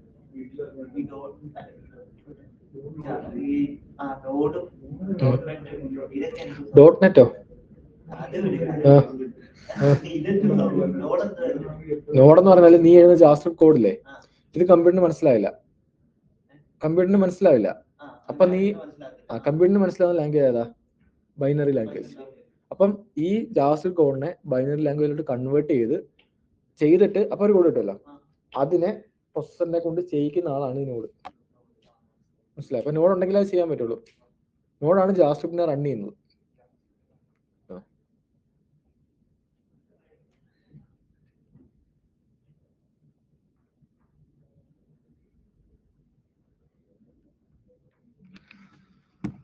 ഓക്കെ, അപ്പം ഹലോ ഹായ് പ്രിന്റ് ചെയ്യണമെങ്കിലോ? ഹലോ എന്ന് പ്രിന്റ് ചെയ്യണം, ഹായ് എന്ന് പ്രിന്റ് ചെയ്യണം. അടുത്ത ലൈനില് ഹായ്. നീ ഏതാ പറഞ്ഞേ? അത് വേണ്ട. ഇന്നത്തെ അങ്ങനെ എക്സിക്യൂട്ടർ ഉണ്ട്, പറയാം. കണ്ടോ? ഓക്കെ, ഇത് ഞാൻ പറഞ്ഞില്ല. ഓക്കെ, അപ്പൊ നമുക്ക് ഇവിടെ റൺ ചെയ്യാം. ഓക്കെ, അപ്പൊ നമുക്കിത് ഭയങ്കര ബുദ്ധിമുട്ടാണ് ഇല്ലേ? നമ്മൾ ഇവിടെ കോഡ് ചെയ്യുന്നു, ഇവിടെ വന്ന് റൺ ചെയ്യുന്നു, ഇവിടെ കോഡ് ചെയ്യുന്നു, ഇവിടെ റൺ ചെയ്യുന്നു. അപ്പം അതിന് പകരം നമ്മുടെ VS കോഡിനകത്ത് തന്നെ ടെർമിനലുണ്ട്. നമ്മുടെ ഈ ടെർമിനലേ ഇത് തന്നെയാണ് ഇവിടെയും വർക്ക് ചെയ്യുക. നമുക്ക് ഇവിടെ കാണാൻ പറ്റും. ആ ടെർമിനൽ എടുക്കാൻ വേണ്ടി നിങ്ങൾ കൺട്രോളും എസ്കേപ്പിന് താഴെയുള്ള സാധനം അറിയോ? ടിൽഡ് എന്ന് പറയും. അതൊന്ന് ചേക്ക് കൺട്രോളും അതുകൂടെ. അപ്പൊ അതെ ഈ സാധനം വരും. വന്നോ? എസ്കേപ്പിന്റെ താഴെയുള്ള കൺട്രോൾ ടിൽറ്റ് എല്ലാവർക്കും വന്നോ? ഓക്കെ, എന്തോ? അല്ലോ, ഇത് തന്നെയല്ലേ ഓണേ? അത് കുഴപ്പമില്ല, അത് കടന്നോട്ടെ, കുഴപ്പമില്ല. സൈഡിൽ പവർഷൽ എന്ന് പറയുന്നല്ലേ അത്? ഏതാ? ടെർമിനൽ ഓപ്പൺ ആക്കാനുള്ള? അത് കുഴപ്പമില്ല, നിന്റെ പവർഷലേക്ക് കടന്നു, കുഴപ്പമില്ല. രണ്ടും സെയിം തന്നെ. ഓക്കെ, ഇപ്പം ഏത് ഫോൾഡറിലാണ് നിൽക്കുന്നത്? അപ്പൊ നമ്മൾ ഏത് ഫോൾഡറാണോ VS കോഡ് ഓപ്പൺ ചെയ്തത് ആ ഫോൾഡറിനായിരിക്കും ഈ ടെർമിനൽ ഓപ്പൺ ആവുക. അപ്പൊ നമ്മൾ ഇനി ഇങ്ങോട്ട് പോയി ബുദ്ധിമുട്ടണ്ട. എന്ത് ചെയ്താൽ മതി? ഇവിടെ വരിക, നോഡ് 00 ഫസ്റ്റ്,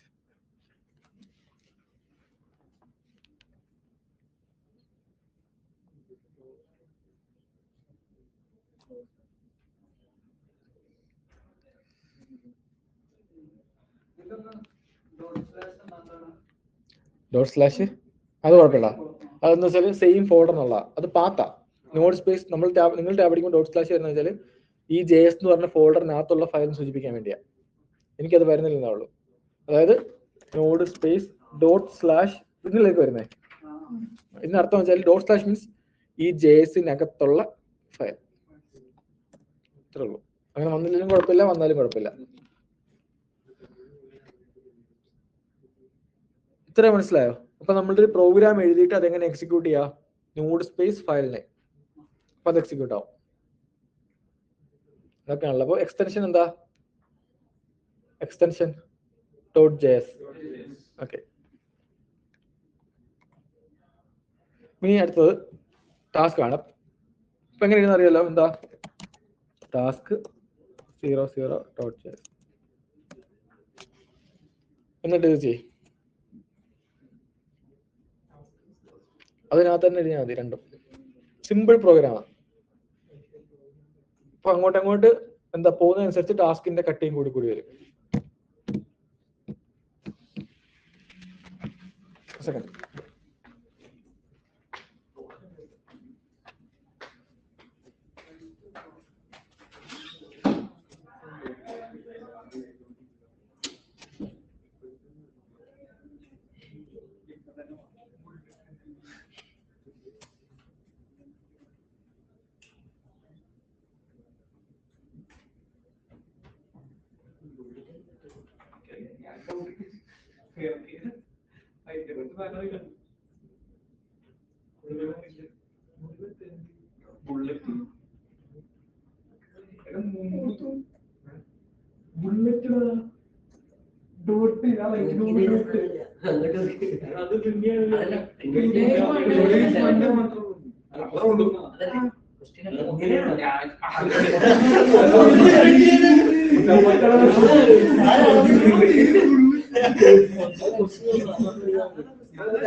എല്ലാരും കിട്ടിയല്ലോ?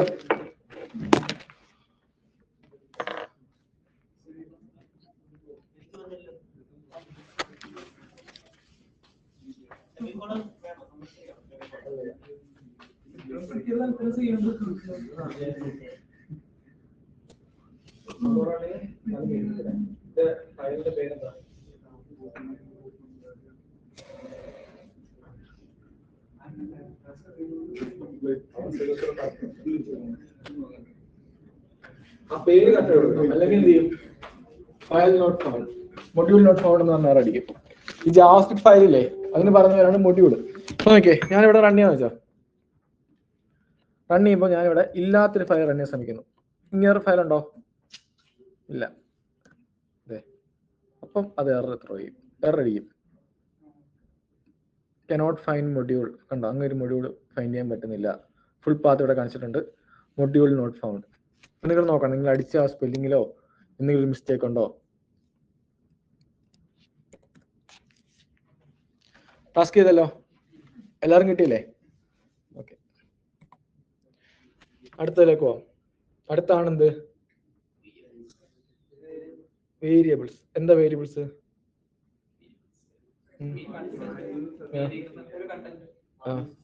അത് തന്നെ, പ്രോഗ്രാമിംഗിൽ എന്താ വേരിയബിൾസ്?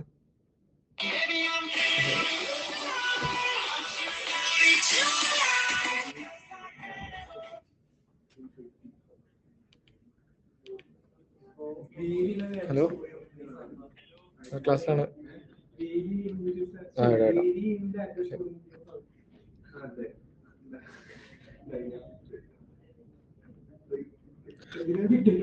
പറ, നിങ്ങൾ പ്രോഗ്രാം ചെയ്തിട്ടില്ലേ ചെറുതായിട്ടൊക്കെ?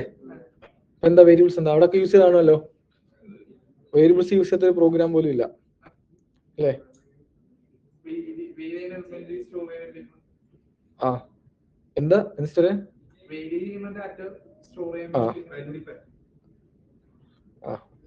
അവിടെ ശരിക്കും പറഞ്ഞാല് ഡാറ്റ സ്റ്റോർ ചെയ്യാൻ അത്രേ ഉള്ളൂ. അതായത് ഒരു പ്രോഗ്രാം നമ്മൾ സ്റ്റാർട്ട് ചെയ്യുന്നു, ഓക്കെ ആണല്ലോ, ഒരു പ്രോഗ്രാം സ്റ്റാർട്ട് ചെയ്യുന്നു, പ്രോഗ്രാം എൻഡ് ചെയ്യും അല്ലേ? ഇപ്പൊ നമ്മളിപ്പോ നോക്കിയ പ്രോഗ്രാം ഒക്കെ നമ്മൾ എന്ത് ചെയ്യുന്നു, റൺ ചെയ്യുന്നു. ഇപ്പൊ നോക്കിയേ, അത് എക്സിക്യൂട്ട് ചെയ്യുന്ന രീതി, അത് ആദ്യം പറയാം. എക്സിക്യൂട്ട് ചെയ്യുന്നതിന് ഒരു രീതിയുണ്ട്. ഞാനുണ്ട് ആപ്പിൾ, ഓറഞ്ച്, മാംഗോ. നോക്കോ, റൺ ചെയ്യാം. ഓക്കെ, ഓക്കെ, എന്താ സംഭവിച്ചേ? ആദ്യം എന്ത് പ്രിന്റായി, പിന്നെ എന്ത് പ്രിന്റായി? കാര്യം ഇവിടെ ഇവിടെ നമ്മൾ ജാവാസ്ക്രിപ്റ്റ് എക്സിക്യൂട്ട് ചെയ്യുന്നത് ലൈൻ ബൈ ലൈൻ ആയിട്ടാണ്. ഓരോ ലൈൻ ഒക്കെ ആണല്ലോ, ഓരോ ലൈൻ ബൈ ലൈൻ ആയിട്ടാണ് എക്സിക്യൂട്ട്. ആദ്യം എന്ത് ചെയ്യും? ഹലോ പ്രിന്റ് ചെയ്യും, പിന്നെ ഹായ് പ്രിന്റ് ചെയ്യും, പിന്നെ ആപ്പിൾ പ്രിന്റ് ചെയ്യും. ഇങ്ങനെയാണ് ചെയ്യുക. അപ്പൊ നമ്മുടെ ഈ പ്രോഗ്രാം നോക്കിയേ, അവസാനത്തെ ലൈനും പ്രിന്റ് ചെയ്ത് കഴിഞ്ഞിട്ട് എന്ത് ചെയ്തു? എക്സിറ്റ് ചെയ്തു. ഇതൊന്നും ചെയ്യാനില്ല. ഇതൊരു ടൈപ്പ് പ്രോഗ്രാം. ചില പ്രോഗ്രാംസ് ഉണ്ട് നമ്മൾ ഓൺ ആക്കിയിട്ട് ഇങ്ങനെ ഓൺ ആയിരിക്കും. ഇപ്പോൾ എ സിയുടെ പ്രോഗ്രാം, അതിങ്ങനെ ഇപ്പോൾ ഒരു ടെമ്പറേച്ചർ നോക്കിയിട്ട് എല്ലാം കഴിഞ്ഞിട്ട് എക്സിറ്റ് ചെയ്യുമോ? ഇല്ല, ആ പ്രോഗ്രാം ഇങ്ങനെ ഫുൾ ടൈം ആക്റ്റീവ് ആയിരിക്കും. ഇതിങ്ങനെ ഇൻപുട്ട് ഇടുന്നതനുസരിച്ച് മാറും. അപ്പൊ അങ്ങനെ പല ടൈപ്പ് പ്രോഗ്രാംസ് ഉണ്ട്, ഓക്കെയാണ്. അപ്പൊ നമ്മളിപ്പോൾ ചെയ്യുന്നത് വെച്ചാൽ എക്സിറ്റ് ആവുന്ന പ്രോഗ്രാം. അപ്പം നമ്മളൊരു പ്രോഗ്രാം ചെയ്യുന്നതിനിടയ്ക്ക് നമുക്ക് യൂസറിന്റെ അനുസരിച്ച് ഡാറ്റ വാങ്ങിക്കേണ്ടി വരാം. അപ്പം പ്രോഗ്രാം ഉണ്ട്, ഇപ്പൊ എക്സിറ്റ് ആവാത്തൊരു പ്രോഗ്രാം വെച്ചാൽ എന്നായിരിക്കാം റൺ ആയിക്കൊണ്ടിരിക്കുക. അപ്പം ഈ പ്രോഗ്രാം റൺ ചെയ്യുന്നതിനിടയ്ക്ക് നമുക്ക് യൂസറിന്റെ ഡാറ്റ വാങ്ങേണ്ടി വരാം. വാങ്ങിച്ചു, പിന്നെ നമുക്ക് കുറെ കഴിഞ്ഞിട്ടാണ് ഇത് എന്ത് ചെയ്യേണ്ടത്? യൂസ് ചെയ്യേണ്ടത്. അപ്പൊ നമുക്ക് എന്ത് ചെയ്യണം? ഇതിനെ സ്റ്റോർ ചെയ്യണം മെമ്മറിയിലോട്ട്, ഇല്ലേ? ആ പ്രോഗ്രാം റൺ ചെയ്തതിനിടയ്ക്ക് നമുക്ക് എന്ത് ചെയ്യണം? ഈ ഡാറ്റ വാങ്ങിച്ച് സ്റ്റോർ ചെയ്യണം. അങ്ങനെ സ്റ്റോർ ചെയ്ത് വെക്കാൻ വേണ്ടിയാണ് നമ്മൾ വേരിയബിൾസ് ഉപയോഗിക്കുക. അതൊരു പ്രോഗ്രാമിനകത്ത് ഡാറ്റ സ്റ്റോർ ചെയ്യാൻ. നമ്മുടെ പ്രോഗ്രാം റൺ ചെയ്യുമ്പോൾ സംഭവിക്കുന്നത് അറിയാം, നമ്മുടെ ഈ ഫയൽ എടുത്ത് റാമിലേക്ക് ലോഡ് ചെയ്യും, ഓക്കെ ആണല്ലോ. നമ്മുടെ കമ്പ്യൂട്ടർ റാമിലേക്ക് ഈ ഫയൽ എടുത്ത് ലോഡ് ചെയ്യും. എന്നിട്ട് എന്ത് ചെയ്യും? ഈ പ്രോഗ്രാം എക്സിക്യൂട്ട് ആവാൻ സ്റ്റാർട്ട് ചെയ്യും. അപ്പോൾ സ്റ്റാർട്ട് ചെയ്യുന്ന സമയത്ത് നമ്മളൊരു വേരിയബിൾ ഒക്കെ യൂസ് ചെയ്താൽ നമ്മുടെ റാമിൽ ഈ ഡാറ്റ സ്റ്റോർ ആവും. ആ വേരിയബിളിലുള്ള ഡാറ്റ ഒക്കെ സ്റ്റോർ ആവുന്നുണ്ടാവും. നമ്മുടെ പ്രോഗ്രാം എപ്പോൾ എക്സിറ്റ് ചെയ്ത് തീരുന്നു അപ്പോൾ അത് ഫുള്ള് കംപ്ലീറ്റ് പോകും, പിന്നെ ഉണ്ടാവില്ല, ഓക്കെ അല്ല. ആ പ്രോഗ്രാം എക്സിക്യൂട്ട് ചെയ്യുന്ന ടൈം മാത്രം, എന്താ, സ്റ്റാർട്ട് ചെയ്ത് എക്സിറ്റ് ചെയ്യുന്ന ടൈമിനിടയ്ക്ക് മാത്രമേ വേരിയബിളിനകത്ത് വാല്യൂ ഉണ്ടാവുള്ളൂ. അപ്പോൾ നമുക്ക് പലപ്പോഴും പ്രോഗ്രാം എന്ത് ഡാറ്റ സ്റ്റോർ ചെയ്യേണ്ടി വരാം. അപ്പൊ അങ്ങനെ സ്റ്റോർ ചെയ്യാൻ വേണ്ടിയാണ് നമ്മൾ വേരിയബിൾസ് ഉപയോഗിക്കുന്നത്, ഓക്കെ ആണല്ലോ. ഒന്ന് വായിച്ചു നോക്കാം. In JavaScript a variable is a named container that can store different type of information. It is like a labelled box where you can put things and change them എന്ന് പറയുവാൻ. എന്ന് വെച്ചാൽ നമ്മുടെ പ്രോഗ്രാമിൽ ഇപ്പൊ നമുക്ക് കാര്യം ചെയ്യാം, 01 variables.js. ഓക്കെ, നമ്മുടെ ആവശ്യം എന്താ? നമ്മുടെ ആവശ്യം നമ്മുടെ പ്രോഗ്രാമിനകത്ത് നമുക്ക് കുറച്ച് ഡാറ്റ സ്റ്റോർ ചെയ്യണം. അപ്പോൾ ഡാറ്റ സ്റ്റോർ ചെയ്യാൻ വേണ്ടിയാണ് നമ്മൾ വേരിയബിൾസ് ഉപയോഗിക്കുക. ഓക്കെ, അപ്പോൾ ഞാനൊരു വേരിയബിൾ എഴുതാം. അപ്പോൾ വേരിയബിൾ എഴുതുന്നതിന് സിൻടാക്സ് ഉണ്ട്. ഇപ്പോൾ സിൻടാക്സ് എന്താ എഴുതുന്ന രീതി. അപ്പോൾ വേരിയബിൾ എഴുതാനും സിൻടാക്സ് ഉണ്ട്. അപ്പോൾ വേരിയബിൾ ആണ് നമ്മൾ എഴുതാൻ പോകുന്നതെങ്കിൽ നമ്മൾ ആദ്യം വാർ എന്ന് കൊടുക്കുക, മീൻസ് വേരിയബിൾ എന്നുള്ളതിന്റെ വാർ. ഓക്കെ, ഒരു സ്പേസ് ഇടുക. ഇത് നമുക്ക് ഇഷ്ടമുള്ള പേര് കൊടുക്കാം. പേര് കൊടുക്കാൻ കുറച്ച് റൂൾസ് ഉണ്ട്, അടുത്ത് പറയാതെ. ഓക്കെ, ഇപ്പൊ ഞാൻ ഇവിടെ ചുമ്മാ ഫ്രൂട്ട് എന്ന് കൊടുക്കുന്നു. ഓക്കെ, ഇപ്പം വേരിയബിളിന്റെ വാർന്നിട്ടു ഒരു പേര് കൊടുക്കുന്നു, ഫ്രൂട്ട്. എന്നിട്ട് ഈ വേരിയബിളിലേക്ക് നമുക്ക് എന്ത് ചെയ്യണം? ഒരു ഡാറ്റ ആഡ് ചെയ്യണം, ഒരു വാല്യൂ അസൈൻ ചെയ്യണം. ഈ വേരിയബിളിൽ ക്രിയേറ്റ് ചെയ്യുമ്പോൾ തന്നെ അതിലേക്ക് നമുക്ക് എന്ത് ചെയ്യണം, ഒരു വാല്യൂ ഇടണം എന്ന് വെച്ചാൽ. ഓക്കെ, അപ്പൊ അതിനായിട്ട് എന്ത് ചെയ്യുക, ഒരു ഈക്വൽ ടു കൊടുക്കുക. ഇതിന് പറഞ്ഞ പേര് അസൈൻമെന്റ് ഓപ്പറേറ്റർ. അസൈൻമെന്റ്. അപ്പൊ എന്ത് ചെയ്യും, ഈ ഓപ്പറേറ്റർ എന്താ വെച്ചാൽ ഇതിന്റെ റൈറ്റ് കിടക്കുന്ന ഡാറ്റ ലെഫ്റ്റ് കിടക്കുന്ന വേരിയബിളിലേക്ക് എന്ത് ചെയ്യും, അസൈൻ ചെയ്യും, ആഡ് ചെയ്യും. ഓക്കെ, ഇനി നമുക്ക് ഇവിടെ ഡാറ്റ ആയിട്ട് തൽക്കാലം നമുക്ക് നമ്പറും അതുപോലെ തന്നെ ടെക്സ്റ്റ് നോക്കാം. നമ്പർ ഓഫ് ടെക്സ്റ്റ്, ഒരുപാട് ടൈപ്പ് ഡാറ്റ ഉണ്ട്. തൽക്കാലം നമ്പർ ടെക്സ്റ്റ്. അപ്പം ഇവിടെ നിങ്ങൾ ശ്രദ്ധിക്കണം, നമ്മൾ ഇനി പഠിക്കും അതൊക്കെ ടൈപ്പ്. ഈ നമ്പറിന്റെ ടൈപ്പ് ഉണ്ട്, ടെക്സ്റ്റിന്റെ ടൈപ്പ്, സ്ട്രിംഗ് എന്ന് പറയും. സ്ട്രിംഗ് ആയിട്ടില്ലേ, അതൊക്കെ നമ്മൾ പഠിക്കും. അപ്പം തൽക്കാലം നമ്മൾ ഡാറ്റ സ്റ്റോർ ചെയ്യുമ്പോൾ നിങ്ങൾ ടെക്സ്റ്റ് ആണ് സ്റ്റോർ ചെയ്യുന്നതെങ്കിൽ ഡബിൾ കോഡിലോ സിംഗിൾ കോഡിലോ വേണം കൊടുക്കാൻ. എന്തുകൊണ്ടെന്നുള്ള ക്വസ്റ്റ്യൻ പഠിക്കാം. ഓക്കെ ആണല്ലോ, ഡബിൾ കോട്ടോ സിംഗിൾ കോട്ടോ ഏതുകൊണ്ട് ഉപയോഗിക്കാം. ഞാൻ അവിടെ കണ്ട് വാർ ഫ്രൂട്ട് ഈക്വൽ ടു ആപ്പിൾ എന്ന് എഴുതി. ഓക്കെ ആണല്ലോ. അപ്പൊ നമ്മുടെ പ്രോഗ്രാം സ്റ്റാർട്ട് ചെയ്യുന്ന സമയത്ത് നമ്മുടെ ഫ്രൂട്ട് എന്ന് പറഞ്ഞ വേരിയബിളിലേക്ക് എന്ത് ചെയ്യും, ആ നമ്മുടെ മെമ്മറിയിൽ ഫ്രൂട്ട് എന്ന് പറഞ്ഞ വേരിയബിൾ ഉണ്ടാവും. തുറന്നു നോക്കിയാൽ എന്തുണ്ടാവും, ആപ്പിൾ ഉണ്ടാവും. അപ്പൊ ഇങ്ങനെ ആലോചിക്കാം, മെമ്മറിയിൽ എവിടെയോ ഒരു മെമ്മറി ലൊക്കേഷന് ഫ്രൂട്ട് എന്ന് പേര് കിട്ടി, അതിനകത്തുള്ള വാല്യൂ ആപ്പിൾ. ഒക്കെ ആണല്ലോ. അപ്പൊ നമുക്ക് ഇങ്ങനെ എന്ത് ചെയ്യാം, വേരിയബിൾസ് എഴുതിയിട്ട് അതിലേക്ക് ഡാറ്റ സ്റ്റോർ ചെയ്യാം. ഇനി എന്ത് ചെയ്യണം, നമ്മുടെ പ്രോഗ്രാം കുറെ പ്രോഗ്രസ് ചെയ്യുന്ന സമയത്ത് നമുക്ക് എവിടെയെങ്കിലും ഇതിന് എന്ത് ചെയ്യണം, യൂസ് ചെയ്യണമെന്ന് വെച്ചാൽ. ഇപ്പൊ ഞാൻ ജസ്റ്റ് പ്രിന്റ് ചെയ്യുന്നു. പ്രിന്റ് ചെയ്യാൻ വേണ്ടി നമുക്ക് എന്ത് ചെയ്യാം, ഇവിടെ വന്നിട്ട് console.log. ഓക്കെ, ഇവിടെ നമ്മൾ പ്രിന്റ് ചെയ്യാൻ പോകുന്നത് ഒരു വേരിയബിളാണ്. ഒരു വേരിയബിൾ പ്രിന്റ് ചെയ്യുമ്പോൾ നിങ്ങൾ കോഡ്സ് കൊടുക്കല്. നിങ്ങൾ കോഡ്സിലാണ് ഇവിടെ ഫ്രൂട്ട് എന്ന് കൊടുത്താൽ വെച്ചാൽ. ഞാനിത് റൺ ചെയ്യുകയാണെങ്കിൽ നോഡ് എന്താ കൊടുക്കുക, 01 വേരിയബിൾസ് ഫ്രൂട്ട് പ്രിന്റ് ആവും. നമ്മൾ കോഡ്സ് കൊടുത്താൽ എന്താണോ കൊടുത്തേക്കുന്നത് അതാണ് പ്രിന്റ് ആവുന്നത്. ഒരു വേരിയബിളിനകത്തുള്ള വാല്യൂ ആണ് പ്രിന്റ് ചെയ്യണമെങ്കിൽ console.log വേരിയബിളിന്റെ പേര് കൊടുക്കുക. ഓക്കെ, ഞാൻ എന്ത് ചെയ്തു, ഞാൻ ഫ്രൂട്ട് എന്ന് കൊടുത്തു. ഞാൻ ഇത് റൺ ചെയ്യുകയാണെങ്കിൽ ആ വേരിയബിളിനകത്തുള്ള വാല്യൂ ആയിരിക്കും പ്രിന്റ് ചെയ്യുക. ഓക്കെ ആണല്ലോ, ഇതാണ് ഒരു വേരിയബിൾ. ഓക്കെ, ഇനി വേറൊരു കാര്യം, ഞാൻ എന്താ ഇപ്പം ആപ്പിൾ ഇങ്ങനെ കൊടുത്തു. ഞാൻ ആപ്പിൾ എന്ന് പറയുന്ന ഒരു ഇതെന്തായിരിക്കും, ഔട്ട്പുട്ട് എന്തായിരിക്കും,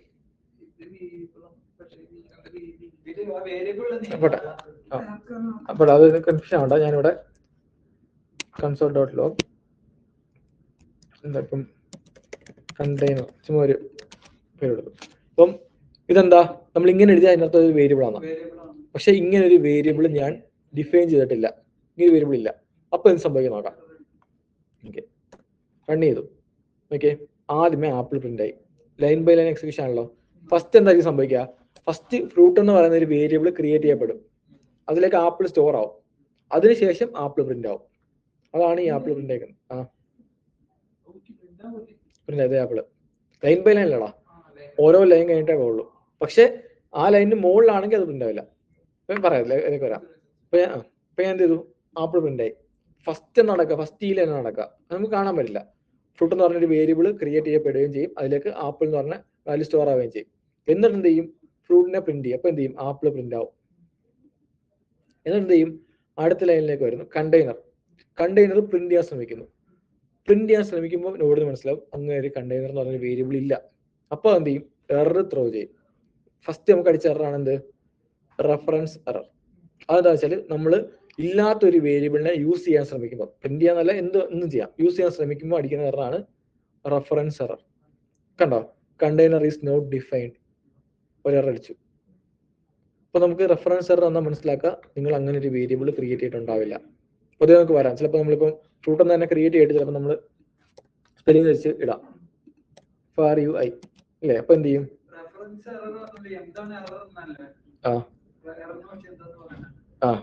എന്താണ് റെഫറൻസ് എറർ എന്ന് വെച്ചാൽ എററിന് ഒരു പേരുണ്ട്. അതായത് ഇങ്ങനെ നമ്മൾ എഴുതാത്തൊരു സാധനം റെഫർ ചെയ്യാൻ നോക്കുമ്പോൾ അതിന് വരുന്നതാണ് റെഫറൻസ്. അപ്പൊ അതിനകത്ത് കൃത്യമായിട്ട് എറർ എന്താണെന്ന് പറഞ്ഞിട്ടുണ്ട്. ഫാർ ഈസ് നോട്ട് ഡിഫൈൻഡ്, ഏത് ലൈൻ ആണെന്ന് കാണിക്കും. വേരിയബിൾസ്.js രണ്ടാമത്തെ ലൈൻ എല്ലാം കൃത്യമായിട്ട് കാണിച്ചു തരും. ഇത് ആ എററിന് ഇപ്പൊ ആ ടൈപ്പ് എററിന്റെ പേരുണ്ട്. ഇപ്പൊ റെഫറൻസ് എറർ എന്ന് പറഞ്ഞ എറർ ഉണ്ട്, സിൻടാക്സ് എറർ ഉണ്ട്. ഇപ്പൊ നോക്കിയോ,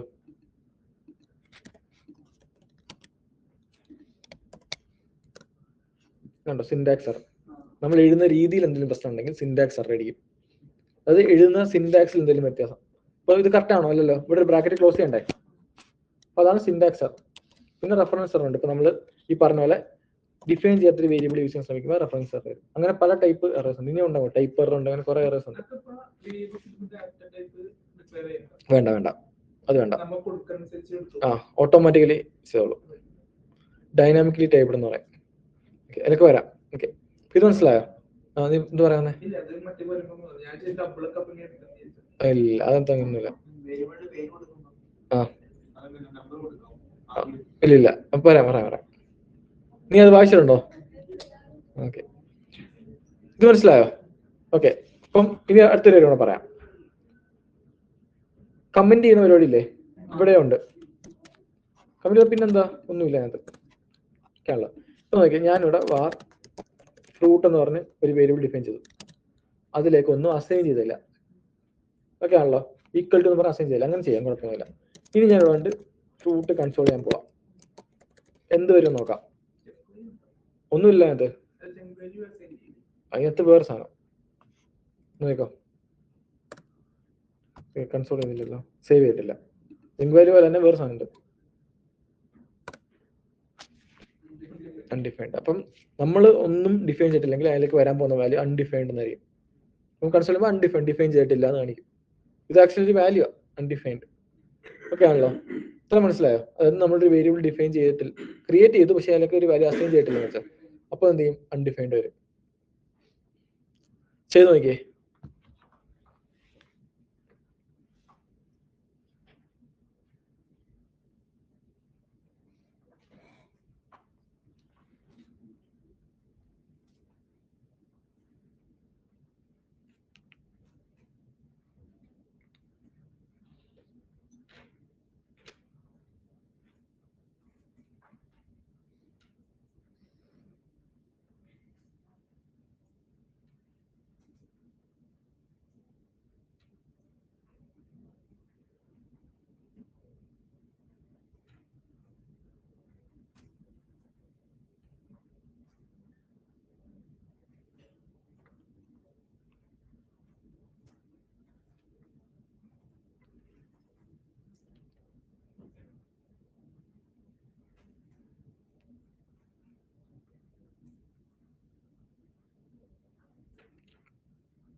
ചെയ്തോ?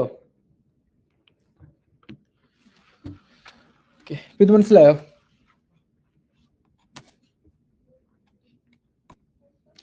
ഇപ്പൊ അടുത്ത ടാസ്ക്. ഓക്കെ, വേറെ ഉണ്ട്. ഇപ്പൊ നമുക്കൊരു വേരിയബിൾ എഴുതാം. ഇവിടെ വാർ ഫ്രൂട്ട്, എന്നിട്ട് വാല്യൂ ഒന്നുമില്ല. നമുക്ക് വേണമെങ്കിൽ ആ വേരിയബിൾ ഓൾറെഡി ക്രിയേറ്റ് ചെയ്ത് വെച്ചു ആണല്ലോ. ഇനി നമുക്ക് എന്ത് ചെയ്യാന്ന് വെച്ചാൽ അതിലേക്ക് വാല്യൂ അസൈൻ ചെയ്യാം.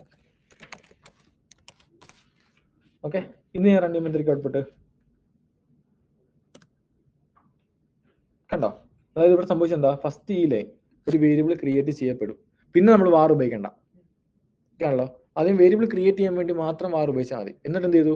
നമ്മൾ ഇവിടെ വന്നിട്ട് ഇപ്പോൾ വേരിയബിൾ ക്രിയേറ്റ് ചെയ്യപ്പെട്ടു. അടുത്ത ലൈനിലേക്ക് വരുമ്പോൾ എന്ത് ചെയ്യും? ആ വേരിയബിളിലേക്ക് ഓറഞ്ച് എന്ന് പറഞ്ഞ വാല്യൂ അസൈൻ ചെയ്യും. അടുത്ത ലൈനിൽ അത് പ്രിന്റ് ചെയ്യും. കണ്ടോ? ഇങ്ങനെ ചെയ്യാം. ഇനി ഓൾറെഡി നമ്മളുടെ വാല്യൂ സെറ്റ് ചെയ്തിട്ടുണ്ട്.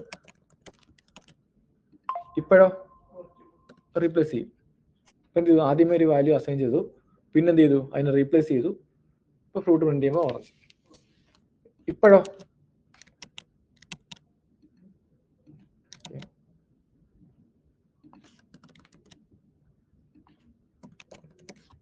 എന്തായിരിക്കും ഔട്ട്പുട്ട്?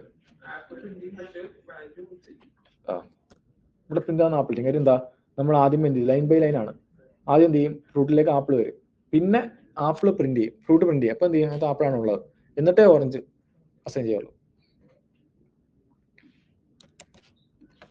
ശരി, നമുക്ക്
ചെയ്തോ?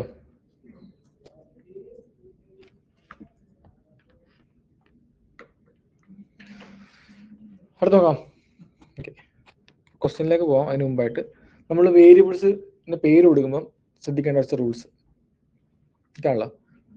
ഒന്നാമത്തെ വെച്ചാൽ നോക്കിയേ, നമുക്കൊരു വേരിയബിളിന്റെ പേര് എടുക്കുമ്പോൾ നമുക്ക് A to Z സ്മോളോ ക്യാപിറ്റലോ ലെറ്റേഴ്സ് യൂസ് ചെയ്യാം. ഓക്കെ ആണല്ലോ. ലോവർ കേസോ അപ്പർ കേസോ ലെറ്റേഴ്സ് യൂസ് ചെയ്യാം. ഓക്കെ ആണല്ലോ. നമ്പേഴ്സ് ഏത് നമ്പർ കൊണ്ട് ഉപയോഗിക്കാം. ഓക്കെ ആണല്ലോ. പിന്നെ സിമ്പിൾസ് ആയിട്ട് അണ്ടർസ്കോറും ഡോളർ സൈനും മാത്രമേ പറ്റുള്ളൂ.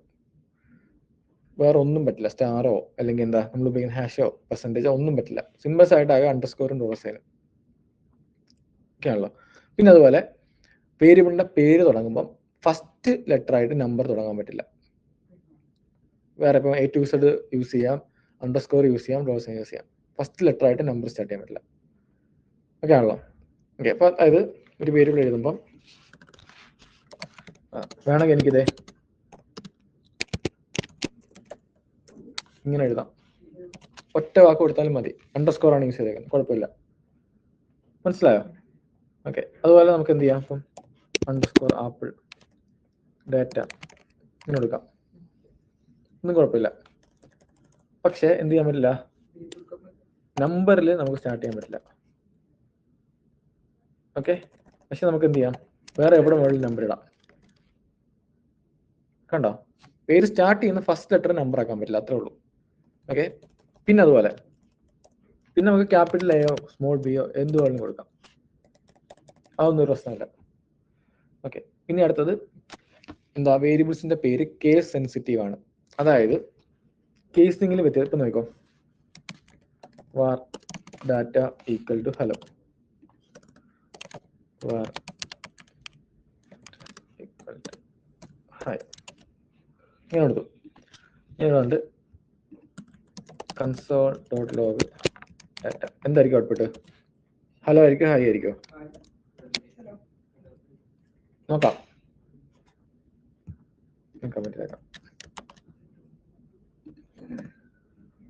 ഹലോ. അതിന്റെ കാര്യം ചെന്ന് നോക്കിയേ, ഈ ഡാറ്റയും ഈ ഡാറ്റയും തമ്മിൽ വ്യത്യാസമുണ്ട്. ഇതിന്റെ ഡി ക്യാപിറ്റലാണ്, അപ്പം ഇത് കേസ് സെൻസിറ്റീവ് ആണ്. ക്യാപിറ്റൽ ഡിയും സ്മോൾ ഡിയും സെയിം അല്ല, രണ്ടും ഡിഫറെന്റ് ആയിട്ടാണ് കൺസിഡർ ചെയ്യുക. മനസ്സിലായോ? അപ്പം എവിടെയെങ്കിലും ഒരു ലെറ്റർ അല്ലെങ്കിൽ ഒരു കേസിംഗ് വ്യത്യാസം ഉണ്ടെങ്കിൽ അത് ഡിഫറെന്റ് വേരിയബിൾ ആയിട്ട് കൺസിഡർ ചെയ്യുള്ളൂ. അതാണ് കേസ് സെൻസിറ്റീവ് എന്ന് പറയുന്നത്. ഓക്കെ, അപ്പം നോക്കിയേ, മൈ വേരിയബിളും മൈ വേരിയബിളും രണ്ടും ഡിഫറെന്റാണ്. ഒന്നാമത്തെ മനസ്സിലായല്ലോ, രണ്ടാമത്തെ മനസ്സിലായോ? ഓക്കെ, മൂന്നാമത്തെ വെച്ചാൽ കുറച്ച് റിസർവ്ഡ് വേർഡ്സ് ഉണ്ട് ഇതിനകത്ത്. ഓക്കെ ആണല്ലോ. അതായത് നമ്മൾ ഇതിനകത്ത് യൂസ് വാർ, ഫംഗ്ഷൻ എന്നൊക്കെ ഇനി അങ്ങോട്ട് പഠിക്കും നിങ്ങൾ. അപ്പോൾ ഈ റിസർവ്ഡ് വേർഡ്സ് ഒന്നും നമുക്ക് എന്ത് ചെയ്യാൻ പറ്റില്ല, വേരിയബിളിന്റെ പേരാക്കാൻ പറ്റില്ല. ജാവാസ്ക്രിപ്റ്റിനുള്ള റിസർവ്ഡ് വേർഡ്സ് അതിനകത്ത് യൂസ് ചെയ്യുന്ന കുറച്ച് ടേംസ് ഉണ്ട്. വാർ അല്ലേ, കീവേഡ് എന്ന് പറയുന്നത്. പിന്നെ അതുപോലെ തന്നെ കുറെ ഉണ്ട് അങ്ങനെ, ഫംഗ്ഷൻ എന്നൊക്കെ പറഞ്ഞു. അപ്പം അതൊന്നും നമുക്ക് എന്ത് ചെയ്യാൻ പറ്റില്ല. എന്തോ ലോഗ്, ഓക്കെ, ലോഗ് പറ്റും, അത് കൺസോൾ ഡോട്ട് ലോഗ് അല്ലേ, കുഴപ്പമില്ല. അപ്പൊ അങ്ങനെ കുറച്ച് കീവേഡ്സ് പറ്റില്ല. പിന്നെ അതുപോലെ അടുത്തതെന്ന് വെച്ചാൽ എന്ത് ചെയ്യുക, ഈ പറഞ്ഞ പോലെ അണ്ടർസ്കോറും ഡോളർ സൈനും അല്ലാതെ ബാക്കിയുള്ള എല്ലാം അവോയ്ഡ് ചെയ്യുക. ബാക്കിയുള്ള ഒന്നും യൂസ് ചെയ്യാൻ പറ്റില്ല, എറർ അടിക്കും, സിന്റാക്സ് എറർ ആയിരിക്കും. ഓക്കെ ആണല്ലോ.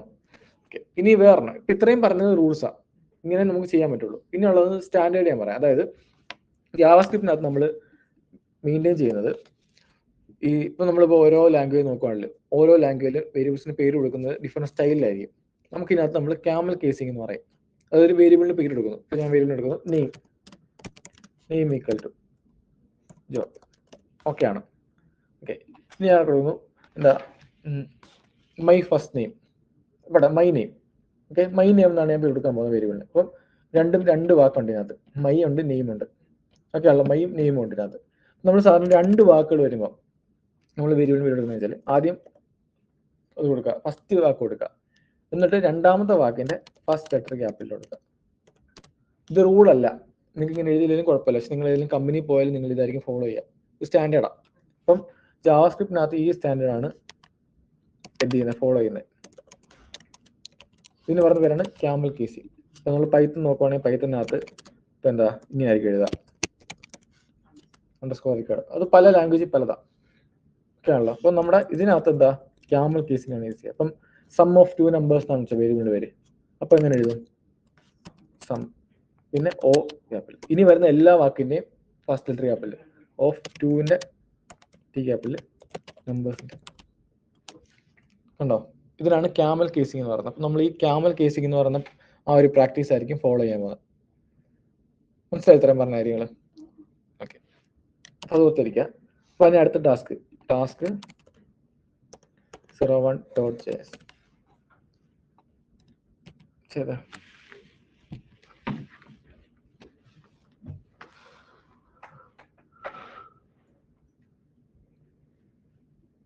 Simple task.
ചെയ്തോ?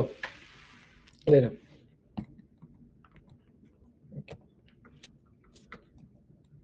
ഈ ക്വസ്റ്റ്യൻസ് പറയാം. മറ്റേ ചെയ്തില്ലേ?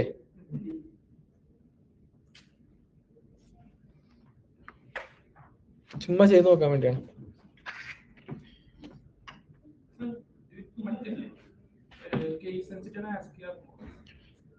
ആസ്കി ആണ് ഉപയോഗിക്കാം.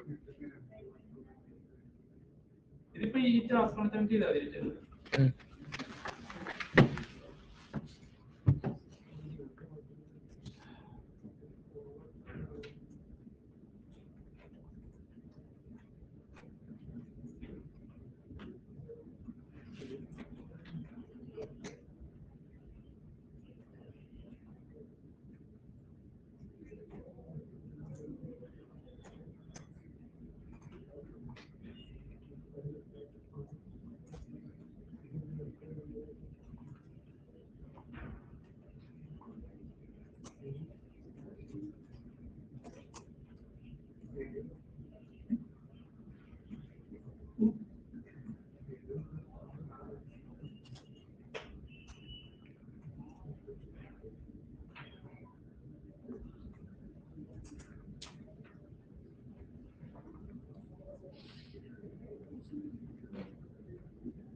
ചെയ്തോ?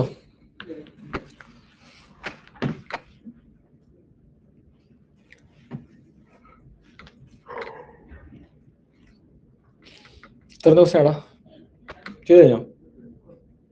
ഒന്നാമതേതാ നീ? രണ്ടാമത്തെയോ?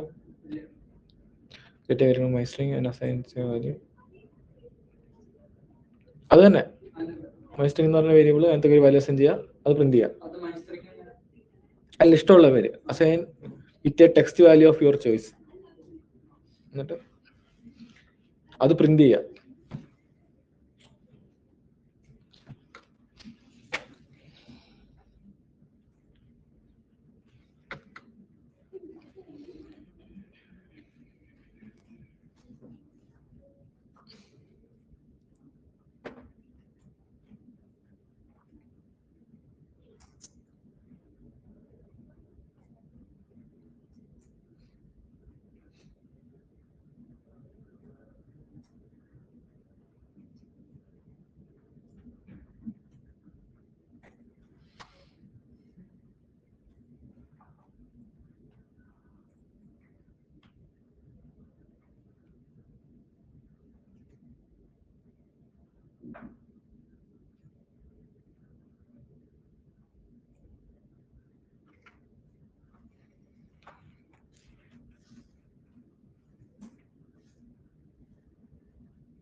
ചെയ്തോ?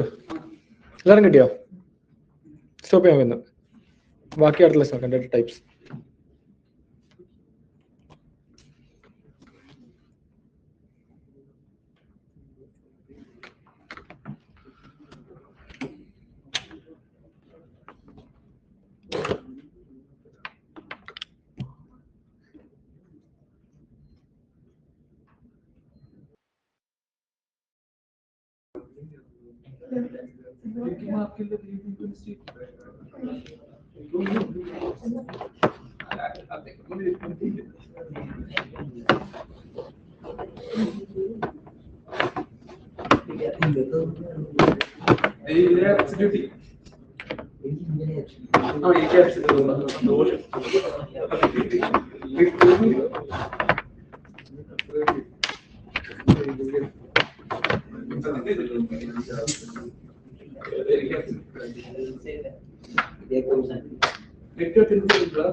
എന്തോ ബഗ്ഗാ അത്, എന്തോ ബഗ്ഗാ. എന്തോ അവിടെ പ്രശ്നമില്ല. നിങ്ങൾ കാണുന്നത് മാത്രമല്ല ഇങ്ങനെ ആബ്സെന്റ് എന്ന്.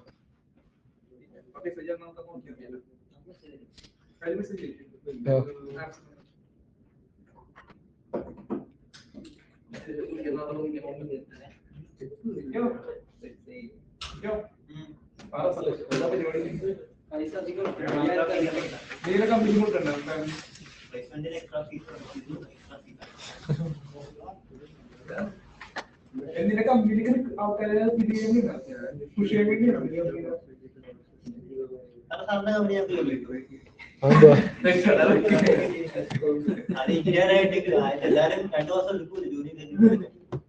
അല്ല ഞങ്ങളിപ്പം അല്ല അത് നമുക്കേ അല്ല അതിന് വേറൊരു കാര്യം ഞാൻ ചെയ്യാം. നിങ്ങൾക്ക് വർക്ക് ചെയ്ത് എക്സ്പീരിയൻസ് കിട്ടാൻ വേണ്ടിയല്ലേ?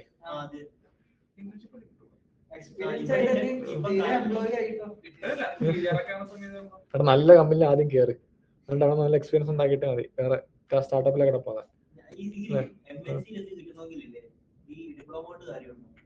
അതും റിക്വയർമെന്റ് വരുന്ന വലിയ കട. MNC-കളൊക്കെ പൊതുവെ കോളേജിൽ നിന്ന് പ്ലേസ്മെന്റ് ചെയ്യാണ് പതിവ്. അല്ലാതെ അവർക്ക് വാക്കന്റ് ഡ്രൈവ് ഒക്കെ വരും. അപ്പൊ ഇവര് മിക്കവാറും MNC-കളിലായിരിക്കില്ല, അല്ലാത്ത കമ്പനികളിലായിരിക്കും. MNC അല്ലാത്ത നാഷണൽ കമ്പനീസ് ഒക്കെ.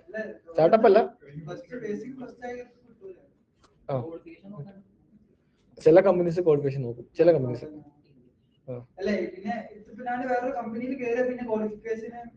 അവര് കമ്പനിക്ക് പിന്നെ ഒരു കാര്യം ഉണ്ടോ, പിന്നെ ഇപ്പം നമുക്ക് നല്ല സ്കില്ലുണ്ടെങ്കിൽ എടുക്കും എന്തായാലും. പിന്നെ ഈ HR-മാരെ കണ്ടില്ല, ഇപ്പൊ ചില MNC കമ്പനികളൊക്കെ HR-മാരെ നമ്മുടെ ഫുൾ ബാക്ക്ഗ്രൗണ്ട് ഹിസ്റ്ററി എല്ലാം നോക്കും, മനസ്സിലായോ? എന്നിട്ട് അവരുടെ എടുക്കുള്ളൂ. അത് എല്ലാ കമ്പനിയൊന്നും ഇല്ല, ചില കമ്പനികളൊക്കെ. പിന്നെ നിനക്ക് അത്യാവശ്യം നല്ല ഇപ്പം ലിങ്ക്ഡിനിലൊക്കെ നല്ല കണക്ഷൻ ഉണ്ടെങ്കിൽ പിന്നെ അത് മതി.